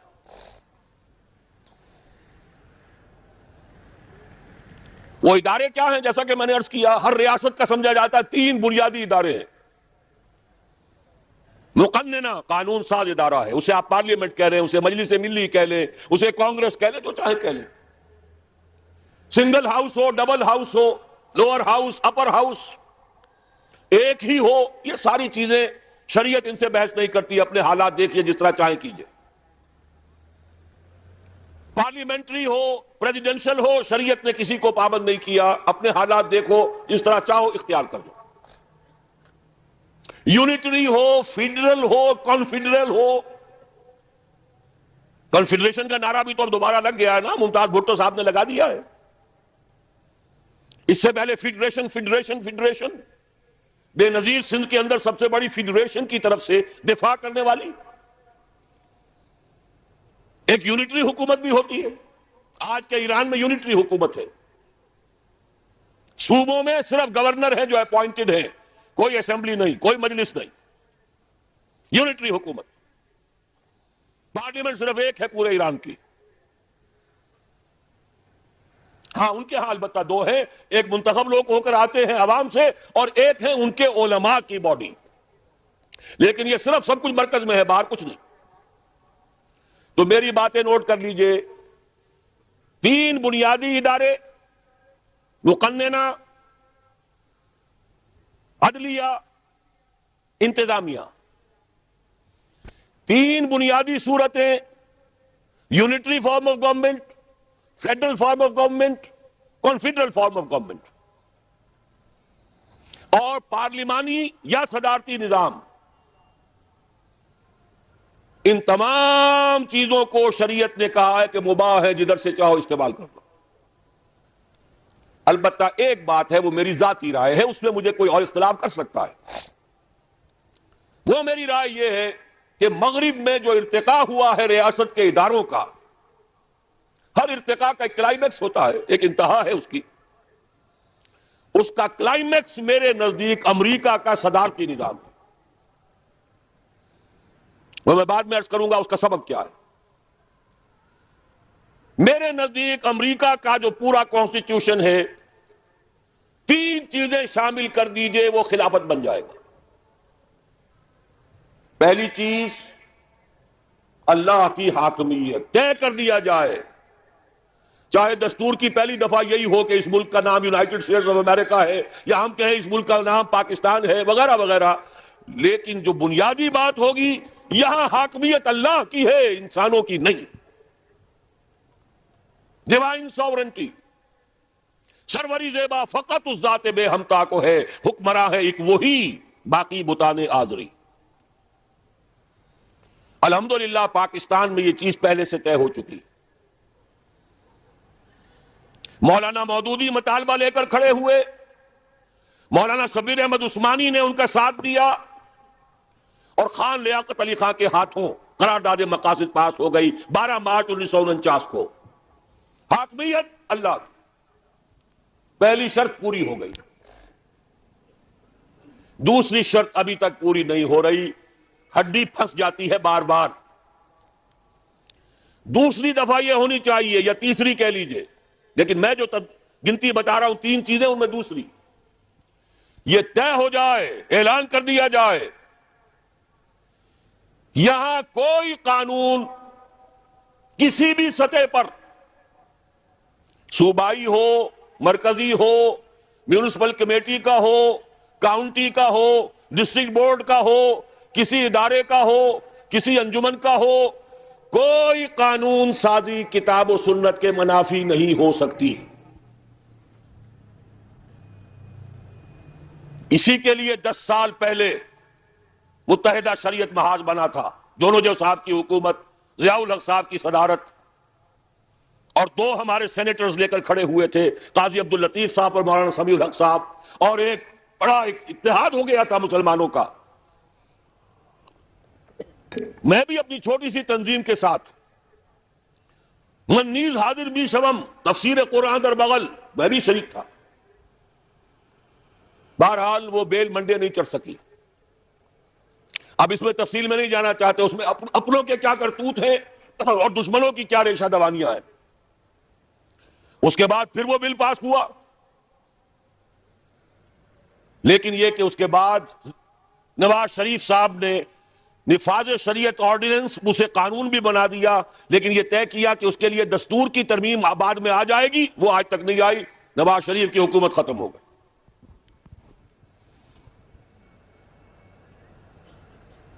دوسری شرط، کسی بھی سطح پر کوئی قانون سازی کتاب و سنت کے منافی نہیں ہو سکتی۔ تیسری شرط، مخلوط قومیت کی نفی۔ اس ریاست کا مکمل شہری صرف مسلمان ہے۔ میں نے ڈیفینیشن میں کہا تھا، اللہ کی حاکمیت کے تحت مسلمانوں کی حکومت۔ جو اللہ کو نہیں مانتا، رسول کو نہیں مانتا، وہ اللہ کا باغی ہے۔ ان کے لیے رعایت یہ ہے کہ وہ اپنے مذہب پر رہیں، ان کے جان اور مال اور عزت کی حفاظت کی جائے گی، انہیں مذہبی آزادی حاصل ہے، مندر ہو، چرچ ہو، سینیگاگ ہو، جاؤ جس کو چاہو پوجو، پرسنل لا اپنا جو چاہو اس کے مطابق شادیاں کرو، تمہاری وراثت بھی اسی کے مطابق ہو جائے، اپنی اولاد کو، اپنی آئندہ نسل کو اپنا مذہب سکھاؤ، پڑھاؤ، لیکن 2 چیزوں میں تم شریک نہیں ہو سکتے۔ نمبر 1، قانون ساز ادارے کے رکن نہیں بن سکتے، اس لیے کہ قانون سازی کا منبع قرآن و سنت ہے، تم نہ قرآن کو مانتے ہو نہ سنت کو مانتے ہو۔ نمبر 2، اعلیٰ ترین سطح پر جہاں پالیسی کے فیصلے ہونے ہو وہاں کوئی غیر مسلم شریک نہیں ہو سکتا۔ چھوٹی ملازمتوں میں ہو، پروفیشنز میں ہو، کاروبار کرو، ملازمت کرو، فوج میں آؤ، سب کچھ کرو، ڈاکٹرز ہو، انجینئرز ہو، کام کرو، لیکن جو policy, highest level of policy making, وہاں غیر مسلم شریک نہیں ہوگا۔ کیوں؟ بڑی منطقی سی بات ہے۔ جیسے میں نے کہا، جب قانون سازی کا منبع قرآن و سنت، جو قرآن کو مانے نہ سنت کو، وہ کیسے قانون ساز ادارے میں شامل ہو جائے؟ کوئی عقل کی بات تو کرنی چاہیے۔ اسی طرح اسلامی ریاست جہاں بھی قائم ہو جائے گی، اس کا سب سے بڑا پالیسی کا آبجیکٹو کیا ہوگا؟ نظام خلافت کی توسیع، اسے گلوبل بنانا ہے، اسے دنیا میں پھیلانا ہے۔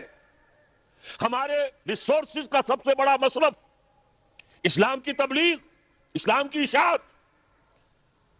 اگر CNN کے اوپر بکواس دنیا کو دکھائی جا سکتی ہے تو کیا اسلام کی دعوت جو ہے وہ ان سیٹلائٹ کے ذریعے سے عام نہیں کی جا سکتی؟ اور کیا وہ دعوت فطرت انسانی سے قرب رکھنے والی دعوت، فطرت الناس اللہ التی فطر الناس علیہا، وہ دلوں میں گھر نہیں کرے گی؟ ہمارے پاس اختیار ہوگا تو پہلا کام یہ ہوگا، اس لیے کہ ہمارا تو مقصد بیان کیا گیا، کنتم خیر امۃ اخرجت للناس تأمرون بالمعروف وتنہون عن المنکر وتؤمنون باللہ. ہمارا تو مقصد یہ ہے. وَكَذَلِكَ جَعَلْنَاكُمْ أُمَّةً وَسَطًا لِتَكُونُوا شُهَدَاءَ عَلَى النَّاسِ وَيَكُونَ الرَّسُولُ عَلَيْكُمْ شَهِيدًا. ظاہر بات ہے کوئی غیر مسلم تو اس کو پسند نہیں کرے گا. ان دو چیزوں سے علیحدہ کر دیجئے، باقی ہر اعتبار سے مکمل شہری. لیکن میں نے پہلے کہہ دیا، مجھ پر فقرہ چست کیا جائے گا کیسے مکمل ہوئے. میں پہلے مان رہا ہوں کہ مکمل شہری صرف مسلمان ہے. کوئی غیر مسلم اسلامی ریاست کا نظام خلافت کا مکمل شہری نہیں ہے، پروٹیکٹڈ مائنورٹی ہے. پروٹیکشن ہے اس کے عقیدے کو بھی، اس کے دین کو بھی، اس کی ذات کو بھی، اس کی جان کو بھی، اس کے مال کو بھی، اس کے جو معابد ہوں گے عبادت گاہیں، ان کی حفاظت مسجدوں کی طرح.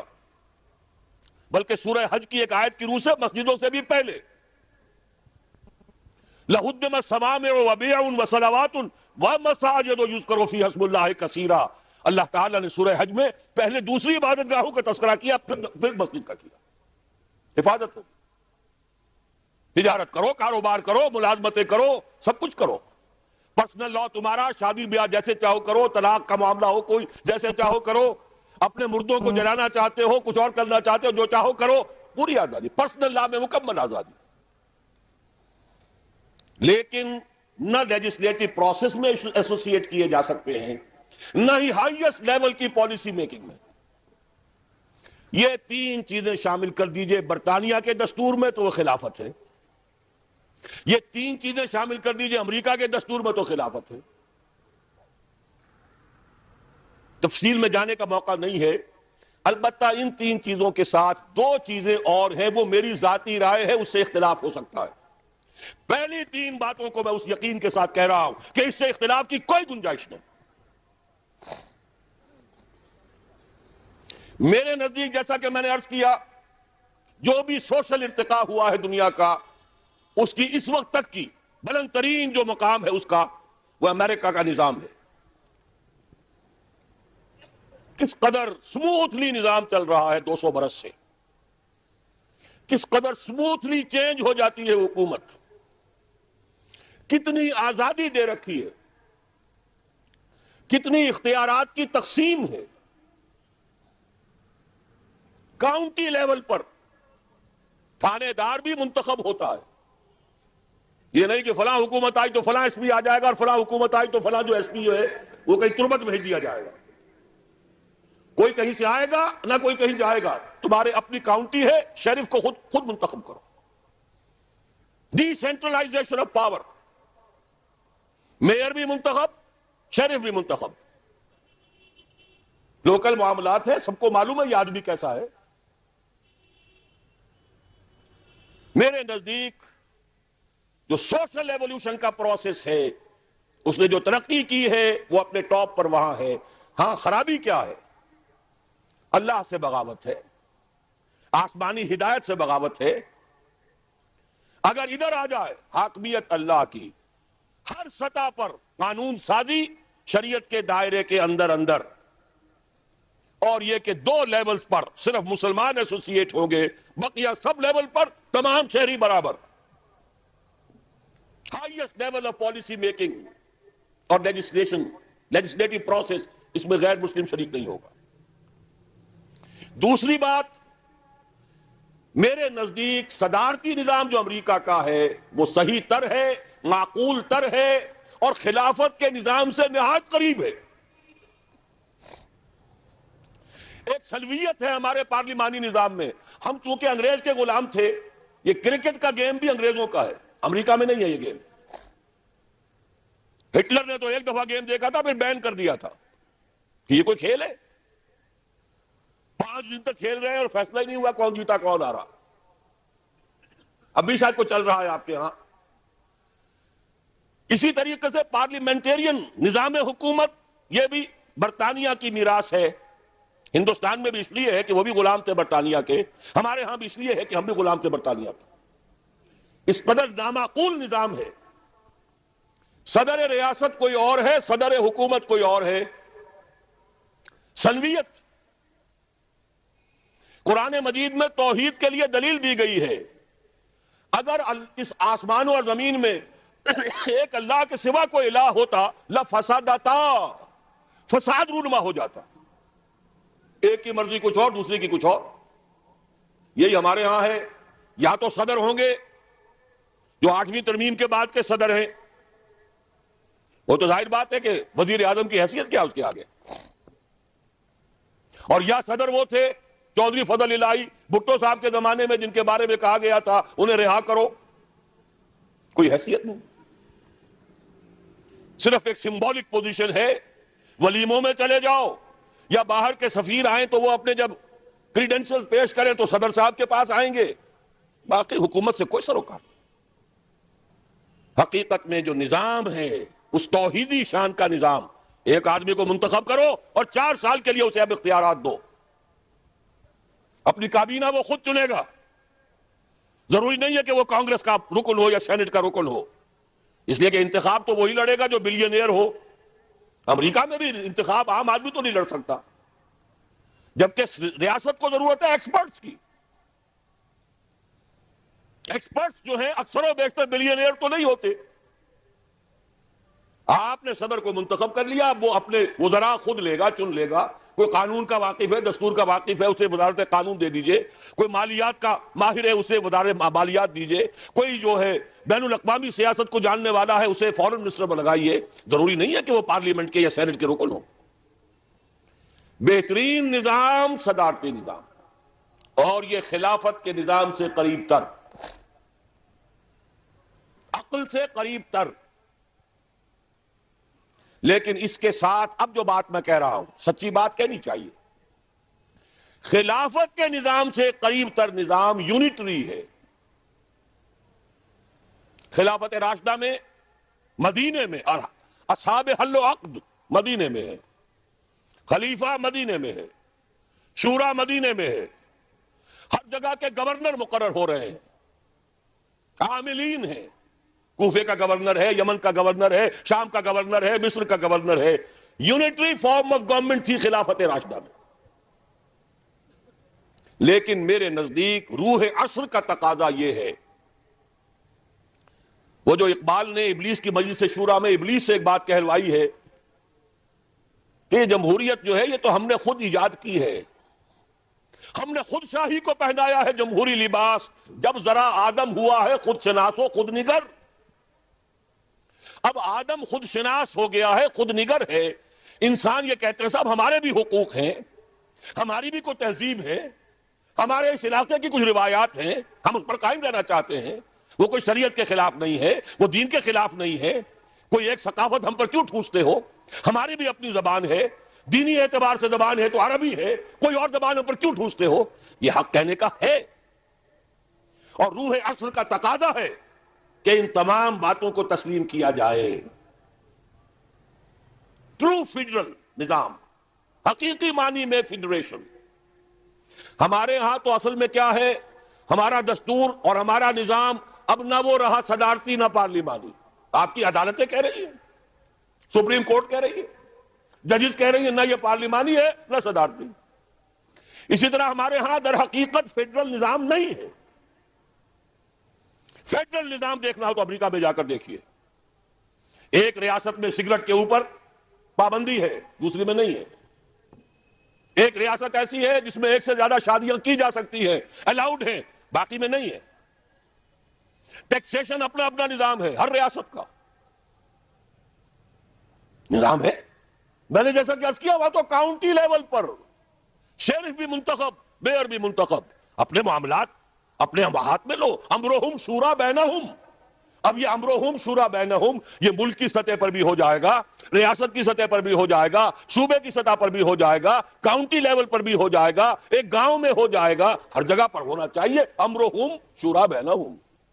جو معاملات ان سے متعلق ہیں، ان کے گاؤں کی گلیاں ہیں، ان کے گاؤں میں روشنی کا بندوبست ہے، ان کے گاؤں کے اندر نالیاں بنانی ہے، بھائی یہ معاملہ ان کے حوالے کرو۔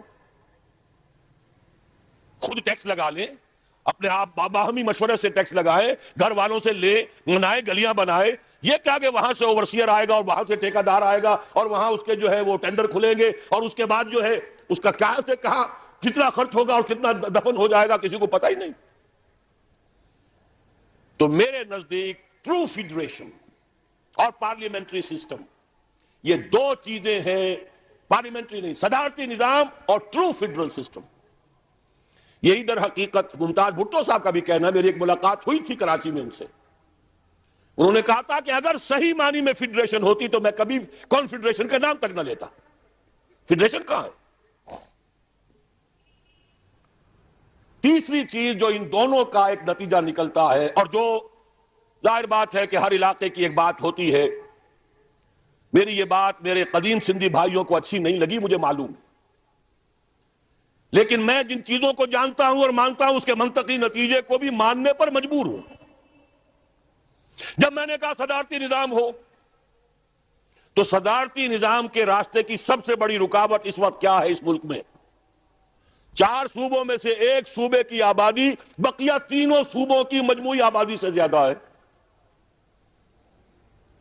کیا مانی ہوئے صدارتی نظام ہوا تو ہمیشہ پنجابی ہوگا؟ اب تو پھر بھی یہ ہے نا کہ چلیے صدر ادھر کا تو ادھر سے کوئی سندھی جو ہے وہ پرائم منسٹر بن گیا، لیکن یہ کہ کیسے ہوگا؟ پھر تو صدر ہی ہے سب کچھ، وہ پنجاب سے ہوگا، صوبہ سب سے بڑا وہ ہے۔ یہ سب سے بڑی رکاوٹ ہے پاکستان میں، جو اعلیٰ ترین اور ارتقاء یافتہ سب سے اونچی سطح پر جو نظام ہے صدارتی نظام، اس کے اختیار کرنے میں سب سے بڑی رکاوٹ۔ یہ وجہ ہے جس کی بنا پر میں کہتا ہوں کہ پاکستان کے چھوٹے صوبے بنائے جائیں، 1 کروڑ کی آبادی کے آس پاس صوبہ ہونا چاہیے، تاکہ اگر آپ 2 ہاؤسز لے رہے ہیں تو اوپر کے ہاؤس میں بھی متناسب نمائندگی ہو۔ آخر وہ صوبے اگر بنیں گے تو کہیں باہر تو نہیں چلے جائیں گے۔ پنجاب 5 حصوں میں تقسیم ہو جائے تو کیا کوئی حصہ کہیں ہندوستان میں شامل ہو جائے گا یا کوئی حصہ کہیں اور چلا جائے گا؟ یہ ہے میری رائے، دیانتاً میں کہنے پر مجبور ہوں۔ باقی یہ کہ اس سے اب کوئی ناراض بھی ہو جاتا ہے، لیکن میں دعا ہی کروں گا، اگر تو خلافت اور دین کی اولیت ہمارے سامنے آ گئی تو یہ چیزیں چھوٹی ہیں، اور اگر وہ چیز سامنے نہیں آئے گی تو یہی چیزیں ہیں جن کے اوپر لڑ کر اور کٹ کر شاید ہم ختم ہو جائیں اور یہ ملک جو ہے آگے نہ چل پائے۔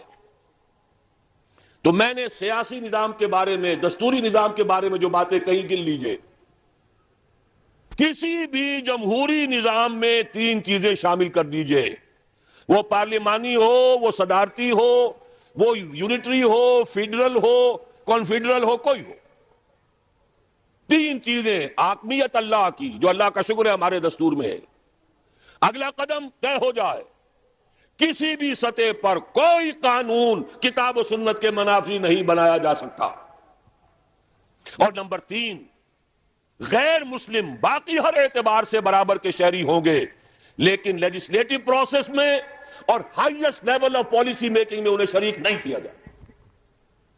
3 باتیں تو ہیں یہ پختہ، جس کے بغیر وہ اسلامی نظام بنتا ہی نہیں۔ باقی یہ کہ میرے نزدیک صدارتی نظام، اور میرے نزدیک صحیح معنی میں فیڈرل نظام، اور میرے نزدیک پاکستان کے صوبوں کو چھوٹا بنانا اور متوازن بنانا، اور پھر یہ کہ ہر علاقے کو اختیار دیجئے، وہ اپنی زبان، اپنا کلچر، اپنا تمدن، اپنی روایات، اگر اسلام کے خلاف کوئی شے ہے تو ختم ہو جائے گی۔ اسلام کے اندر ہے تو اپنے اپنے تمدن ہے، اپنے اپنی زبانیں ہیں، اپنے اپنے۔ اب ہندوستان نے کتنے صوبے بنا دیے لسانی، تامل ناڈ اس کی زبان تامل ہے، آندھرا پردیش اس کی زبان تیلگو ہے، کسی کی زبان ملیالم ہے، کسی کی کنڑی ہے، کرناٹکا جہاں اس وقت وہ مس یونیورس کا انتخاب ہو رہا ہے اور بڑا فساد بچا ہوا ہے ہندوستان میں، پتہ نہیں کچھ عورتوں نے دھمکی دی تھی کہ ہم اپنے آپ کو زندہ جلا لیں گے اگر یہاں پر یہ مقابلہ حسن ہوا، اور ایک شخص نے تو اپنے آپ کو زندہ جلایا مدراس میں، مدراس میں نہیں، تامل ناڈو کے دوسرے شہر میں، لہذا وہاں یہ ان کی اپنی زبان، کرناٹکا کنڑی زبان، کیرالا ملیالم، تمام صوبائی سطح تک سارے معاملات، تعلیم اپنی اپنی زبان میں، انگریزی رکھی ہوئی ہے انہوں نے اوپر کے لیول پر، جو فیڈرل گورنمنٹ ہے انڈیا کی اس کی انگریزی زبان ہے، اس کا جب رابطہ ہوگا کسی سے بھی وہ انگریزی سے ہوگا، باقی اپنی جگہ پر ہر ریاست اپنی زبان۔ صرف 4 صوبے ہیں جن کی آفیشل لینگویج ہندی ہے، راجپوتانہ ہے، یو پی ہے، بہار ہے، اڑیسہ ہے، باقی بنگال کی اپنی زبان بنگلہ بھاشا، پنجاب کی اپنی زبان گرمکھی، گجرات کی اپنی زبان گجراتی، 4 یا 5 ریاستیں کل ہیں جن کی کہ ہندی ہے، باقی نہیں۔ بہرحال میرے نزدیک ریاست کا دستوری اور قانونی ڈھانچہ میں نے بیان کر دیا، بھائی یہ دوسری بات وہ اس سے بھی آسان ہوگی۔ دیکھیے جس طرح میں نے کہا ہے ریاستی سطح پر، دستوری سطح پر ہائیسٹ لیول آف ایوولوشن امریکہ کا ہے، اسی طرح کی ایک بات اور کہہ رہا ہوں، حال ہی میں دنیا میں ثابت ہو گیا ہے کہ سب سے زیادہ کامیاب معاشی نظام امریکہ کا ہے، اس لیے کہ مد مقابل صرف ایک تھا کمیونزم۔ اسلام تو ہماری کتابوں میں لکھا ہوا ہے نا، عمل میں تو کہیں ہے نہیں، پوری دنیا میں کہیں اسلام کا نظام معاشی موجود نہیں۔ مقابلہ 2 ہی کا تھا، کیپٹلزم ورسس کمیونزم۔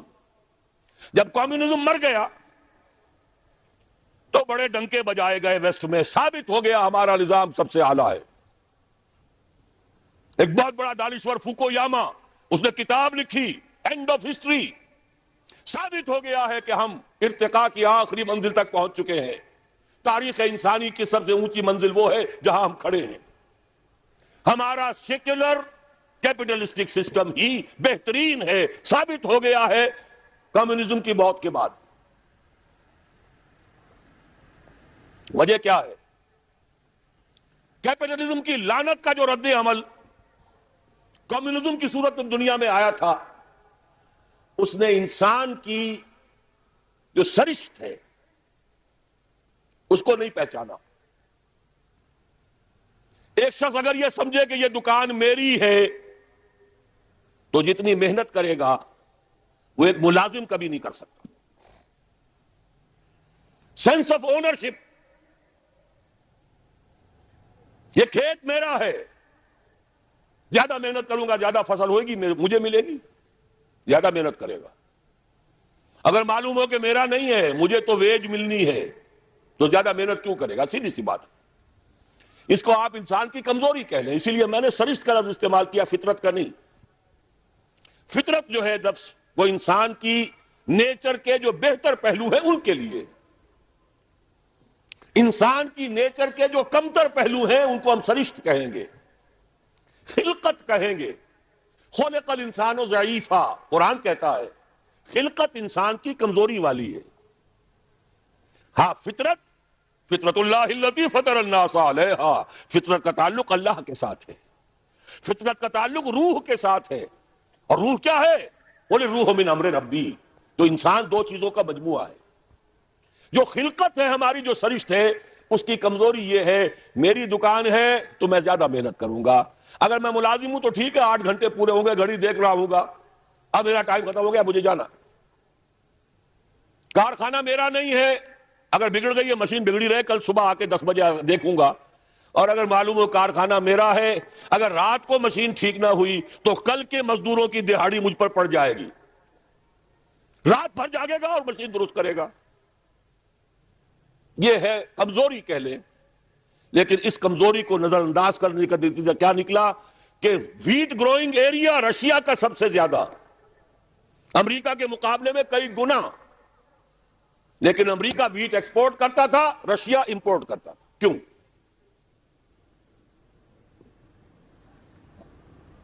یہ جو ہے sense of position, ownership, personal incentive, اگر یہ نہیں ہوگا کام نہیں کرے گا انسان۔ یہ چیز ثابت ہو گئی، اس میں کوئی شک نہیں۔ اور یہ چیز ہے امریکن سسٹم کے اندر اپنے عروج پر، ہائر اینڈ فائر، میرا کارخانہ ہے، کام کرنا ہے تو کرو، اور میرے اطمینان کی حد تک نہیں کرو گے تو صبح مت آنا، یہ اسی وقت چیک لیتے جاؤ اپنا۔ کوئی ٹریڈ یونین نہیں، کوئی سٹرائک نہیں، ہائر اینڈ فائر، کوئی کنٹرولز نہیں۔ ڈیمانڈ زیادہ ہوگی کسی شے کی، سپلائی کم ہوگی، قیمت بڑھ جائے گی، سپلائی زیادہ ہوگی، ڈیمانڈ کم رہ جائے گی، وہ سستی ہو جائے گی۔ آپ اس کے اوپر لگائیں گے کنٹرول تو بلیک مارکیٹ شروع ہو جائے گی، کیا فائدہ؟ اسلام کا نظام قانونی سطح پر اسی کے مشابہ ہے۔ اب سمجھیے تین چیزیں اس میں سے نکال لیجئے اور ایک چیز داخل کر دیجئے اس مغربی نظام میں سے، وہ اسلام کا نظام ہو جائے گا۔ سود نکال دیجئے، اپنا سرمایہ ہے، کام کرو، محنت کرو، تھوڑا سرمایہ ہے، چھاوڑی لے کے جاؤ، شام تک 150 روپے ہو ہی جائیں گے، زیادہ ہو گیا ریڈی لگا لو، زیادہ ہو گیا ہے دکان بناؤ، کھوکھا لگاؤ، دکان بناؤ، اور کرو، ایکسپورٹ کرو، امپورٹ کرو، اپنا سرمایہ، اپنی محنت، جو چاہو کرو، مل کر سرمایہ بھی جمع کر لو اور مل کر محنت کرو، ٹھیک ہے، کوآپریٹس بنا لو، شراکت کر لو، اجازت ہے، محنت کرو، تمہارا ہوگا ہی۔ لیکن صرف پیسہ پیسے کو کمائے، یہ پسندیدہ نہیں ہے۔ پیسے کے ساتھ محنت لگے، ابھی میں نے صرف لفظ استعمال کیا پسندیدہ نہیں ہے۔ جو چیز شریعت میں پسندیدہ نہیں اسے مکروہ کہتے ہیں، اور جو بالکل حرام ہو، حرام مطلق، اس سے یہ کمتر درجے کی شے ہے۔ مکروہ جائز ہوتی ہے، فلاں شے مکروہ ہے، اس کا مطلب حرام نہیں ہے، پسندیدہ نہیں۔ اب اس کو یوں سمجھیے، اگر آپ اپنی نقد کی پونجی کہیں رکھ کر بینک میں اور 12% یا 10% منافع سالانہ لے رہے ہیں، جس میں نہ آپ کی کوئی محنت ہے، کوئی دخل نہیں ہے، یہ سود ہے، حرام مطلق ہے، اتنا بڑا حرام ہے جتنی کہ کوئی دوسری شے حرام نہیں۔ شراب سے سینکڑوں گنا، 1000 گنا زیادہ حرام، زنا سے سینکڑوں گنا زیادہ حرام۔ یہ میں نہیں کہہ رہا، محمد رسول اللہ کہہ رہے ہیں صلی اللہ علیہ وسلم۔ الربا 70 حوبا 70 جزءا، اس سود کے گناہ کے 70 حصے ہیں۔ ایسروہا، سب سے ہلکا اس کے مساوی ہے، ان ینکح الرجل امہ، کہ کوئی شخص اپنی ماں کے ساتھ زنا کرے۔ اب حساب کتاب جوڑ لیجئے، ریشو پروپورشن بنا لیجئے، سود نکال دو۔ ہاں کچھ شکلیں ہیں کہ جو جائز قرار دی گئی ہیں بغیر محنت کے بھی پیسہ کمانے کی، وہ کیا ہے؟ آپ کے پاس 10 لاکھ روپے تھے، 10 لاکھ کسی کو دے دیا کہ آپ مجھے 10,000 ماہانہ دیتے رہیے، حرام ہو گیا۔ 10 لاکھ کا مکان بنائیے اور وہ مکان کرائے پر دے دیجئے 10,000 ماہانہ پر یا 5,000 ماہانہ پر، یہ جائز ہے، محنت تو اس میں بھی نہیں لگی نا، مکروہ ہے، پسندیدہ نہیں ہے۔ مکان اتنا ہی بناؤ جتنی تمہاری ضرورت ہے، اور اگر ضرورت سے زائد بنا لیا ہے اپنے بھائی کو دے دو۔ ماضی قریب کے اندر بھی ہمارے دیہات میں مکان کے کرائے کا کوئی تصور موجود نہیں تھا، لیکن حلال ہے، حرام نہیں ہے۔ البتہ اس کو جو چیز کوالیفائی کر دیتی ہے وہ کیا ہے، پیوریفائی کر دیتی ہے، وہ یہ ہے کہ 10 لاکھ اگر کسی کو نقد دیا تو اس کا بھی امکان ہے کہ وہ 15 لاکھ بن جائے، 20 لاکھ بن جائے، اس کا بھی امکان ہے 5 لاکھ رہ جائے سال میں۔ وہ مائع ہے، فلوئڈ ہے، اس میں اگر آپ نے نقد طے کر لیا کہ میں تو اتنا لوں گا، یہ حرام مطلق ہے، سود ہے۔ لیکن مکان 10 لاکھ کا بنا کر دیا ہے تو ظاہر بات ہے کہ اس سے وہ کیا لے گا، سوائے اس کے کہ مہینے بھر رہا ہے، اس کا بدل آپ نے لے لیا، بس اللہ اللہ خیر صلی اللہ۔ یہ فکسڈ فارم آف کیپٹل ہے، وہ فلوئڈ فارم آف کیپٹل ہے، لہذا فرق ہے۔ اسی طرح مضاربت ہے، جائز ہے۔ وہ جائز کیا ہے؟ میرے پاس پیسہ ہے، میرے اندر صلاحیت نہیں، یا میں بیمار ہوں، یا میں بوڑھا ہوں، یا خدا فرض کیجئے کوئی خاتون ہے وہ پیسہ گھر میں نہیں رکھنا چاہتی، کہتی ہے کہ بھئی کام میں لگے، کسی ایسے شخص کو دے دے جس کے پاس سرمایہ نہیں ہے، وہ کام کرے، اس کو کہتے ہیں مضاربت، سرمایہ ایک کا، کام دوسرا کرے۔ اس میں اگر نفع ہو جائے تو دونوں تقسیم کر سکتے ہیں، جو بھی طے ہو، آدھا آدھا ہو، تہائی اور دو تہائی ہو، جیسا بھی طے ہو جائے۔ لیکن اگر نقصان ہو گیا تو پورا نقصان مال والے پر آئے گا، کوئی تاوان نہیں دینا پڑے گا کہ میں نے تو تمہیں 10 لاکھ دیے تھے، میں نہیں جانتا یا میں نہیں جانتی، مجھے تو 10 لاکھ واپس کرو۔ نہیں بھائی، میں نے کام کیا، کاروبار کیا، نقصان ہو گیا، اس کے تو 8 لاکھ رہ گئے۔ اس میں تاوان مضارب پر نہیں آئے گا، عامل پر نہیں آئے گا۔ ہاں، اس کی محنت گئی اور اس کا پیسہ گیا، اس شرط کے اوپر کہ تاوان اور نقصان اس کام کرنے والے پر نہ آئے، محنت کرنے والے پر نہ آئے، جائز کر دیا گیا کہ آپ مضاربت کے اندر پیسہ لگا کر اور اس میں اگر نفع ہو جائے تو کچھ لے سکتے ہیں۔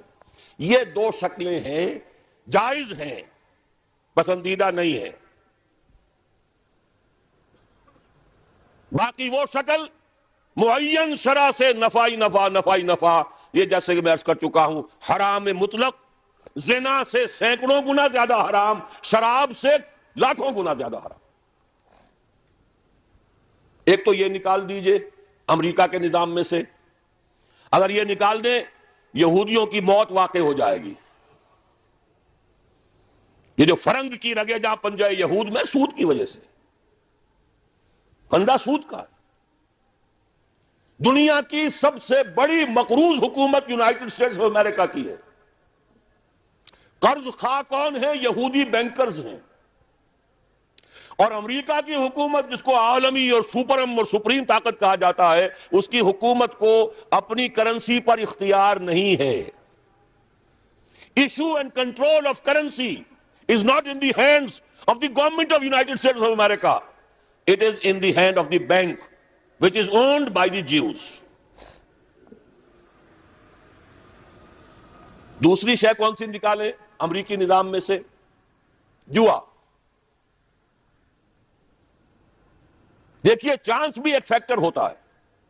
جو بھی پروڈکشن ہوتی ہے، کچھ اس کا سرمایہ ہے، کچھ محنت ہے، کچھ چانس بھی ہوتا ہے۔ وہی سرمایہ وہی محنت آج زیادہ دے گیا، وہی سرمایہ وہی محنت کل اتنی کمائی نہیں ہوئی، وہی سرمایہ وہی محنت پرسوں ہو سکتا ہے لاس ہو جائے، چانس ہے۔ لیکن محض چانس کی بنیاد پر کمانا حرام مطلق، یہ فرق ہے۔ جوا کسے کہتے ہیں؟ داؤ کھیلو، محض چانس کا، وارے نیارے، لاٹری۔ یہ سارا سٹاک ایکسچینج کے اندر ایک دم زلزلہ آ جاتا ہے۔ کیوں آ جاتا ہے؟ ساری اسپیکولیشنز کے اوپر معاملات چل رہے ہیں، اور جن کے ہاتھ میں وہ لیور ہے اس سٹاک ایکسچینج کا، یہودی، ذرا حرکت دیں گے زلزلہ آ جائے۔ اسی لیے کہا گیا فصل، باغ کا پھل جب تک آ نہ جائے اس کا ٹھیکہ نہیں طے کیا جا سکتا۔ اسی سود کے معاملے میں ایک اور مسئلہ ہے، تیسری شے جس کو نکالنا ہے، بلکہ اسے سود میں شامل کیجئے، وہ ہے زمین کا سود۔ زمین میری ہے، تم کاشت کرو، مجھے تو اتنا ٹھیکہ دیتے جانا، حرام مطلق۔ زمین میری ہے، تم کاشت کرو، آدھی فصل تمہاری آدھی میری، حرام مطلق۔ میں کتاب شائع کر چکا ہوں اتنی موٹی، اسلام اور موجودہ نظام زمینداری، مولانا محمد تحسین صاحب مد ظلہ، داماد کلاں، سب سے بڑے داماد مولانا سید محمد یوسف بن نوری رحمت اللہ علیہ کی کتاب سنیے اور پڑھیے۔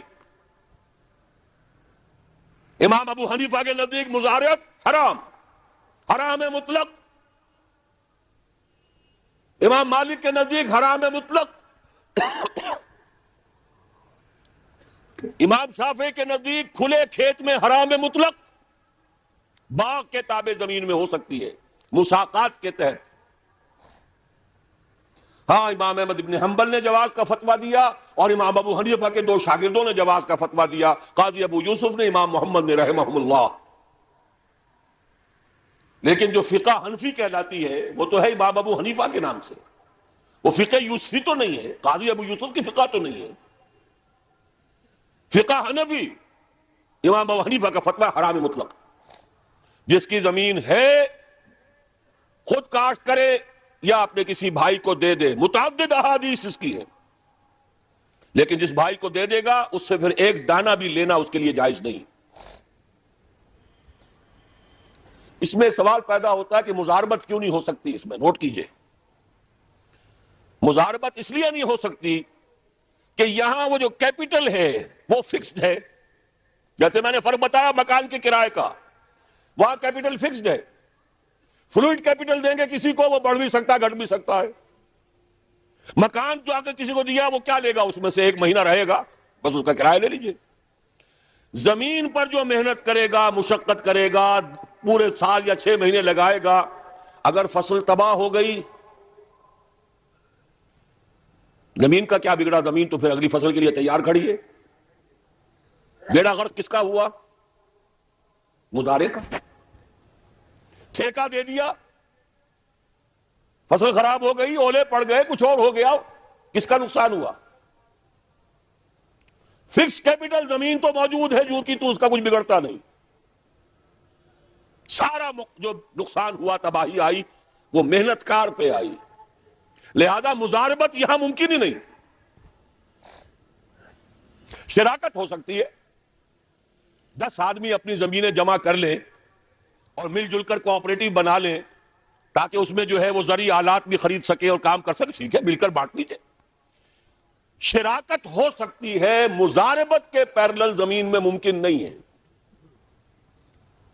یہ زمین کا سود ہے بدقسمتی سے جو امت مسلمہ نے اپنے لیے حلال کیا ہوا ہے۔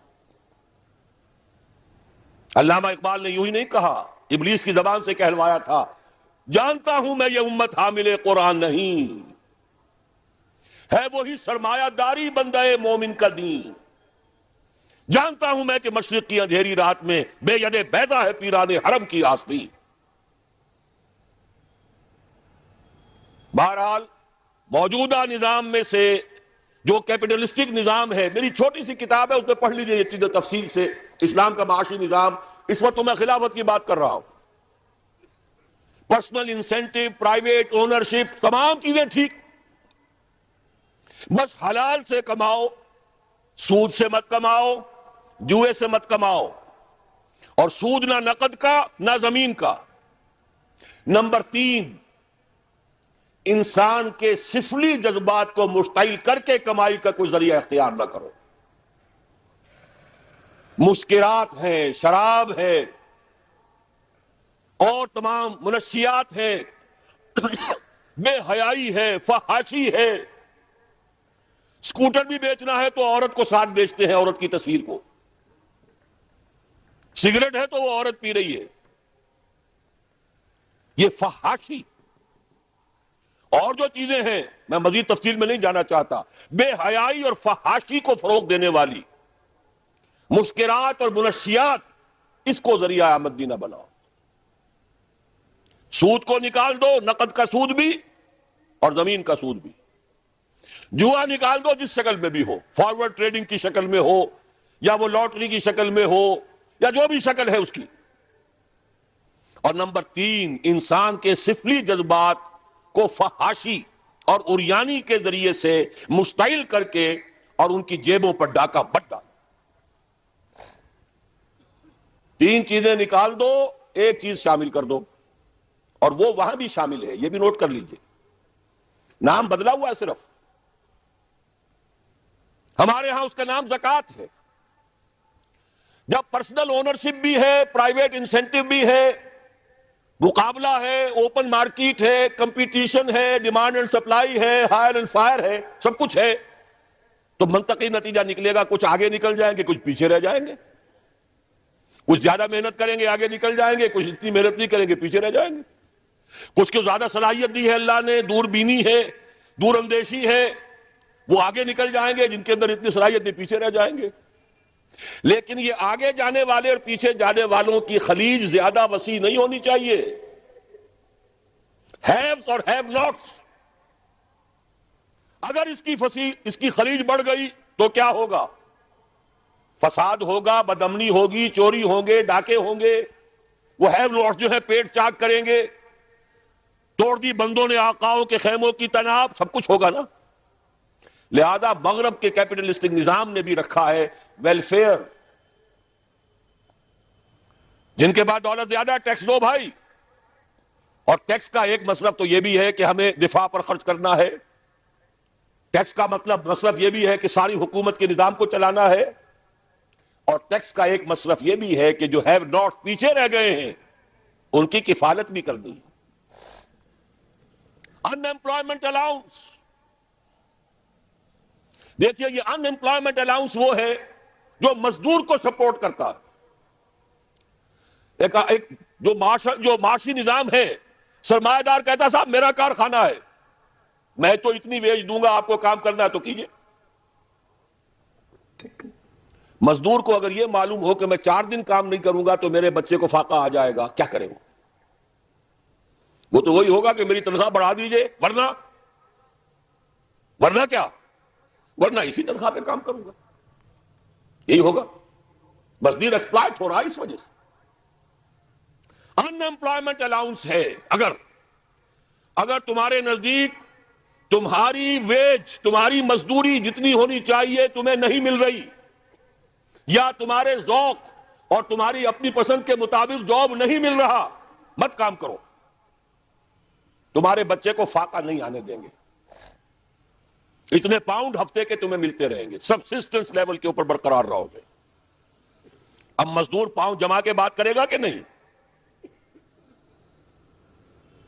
ویلفیئر کے نام سے ہے امریکہ میں، جائیے لکھوا دیجئے میں ویلفیئر کا مستحق ہوں، مکان کی کنجی بھی مل جائے گی، اور ماہانہ یا جو بھی ہفتے وار ہے وہ مقرر ہو جائے گا،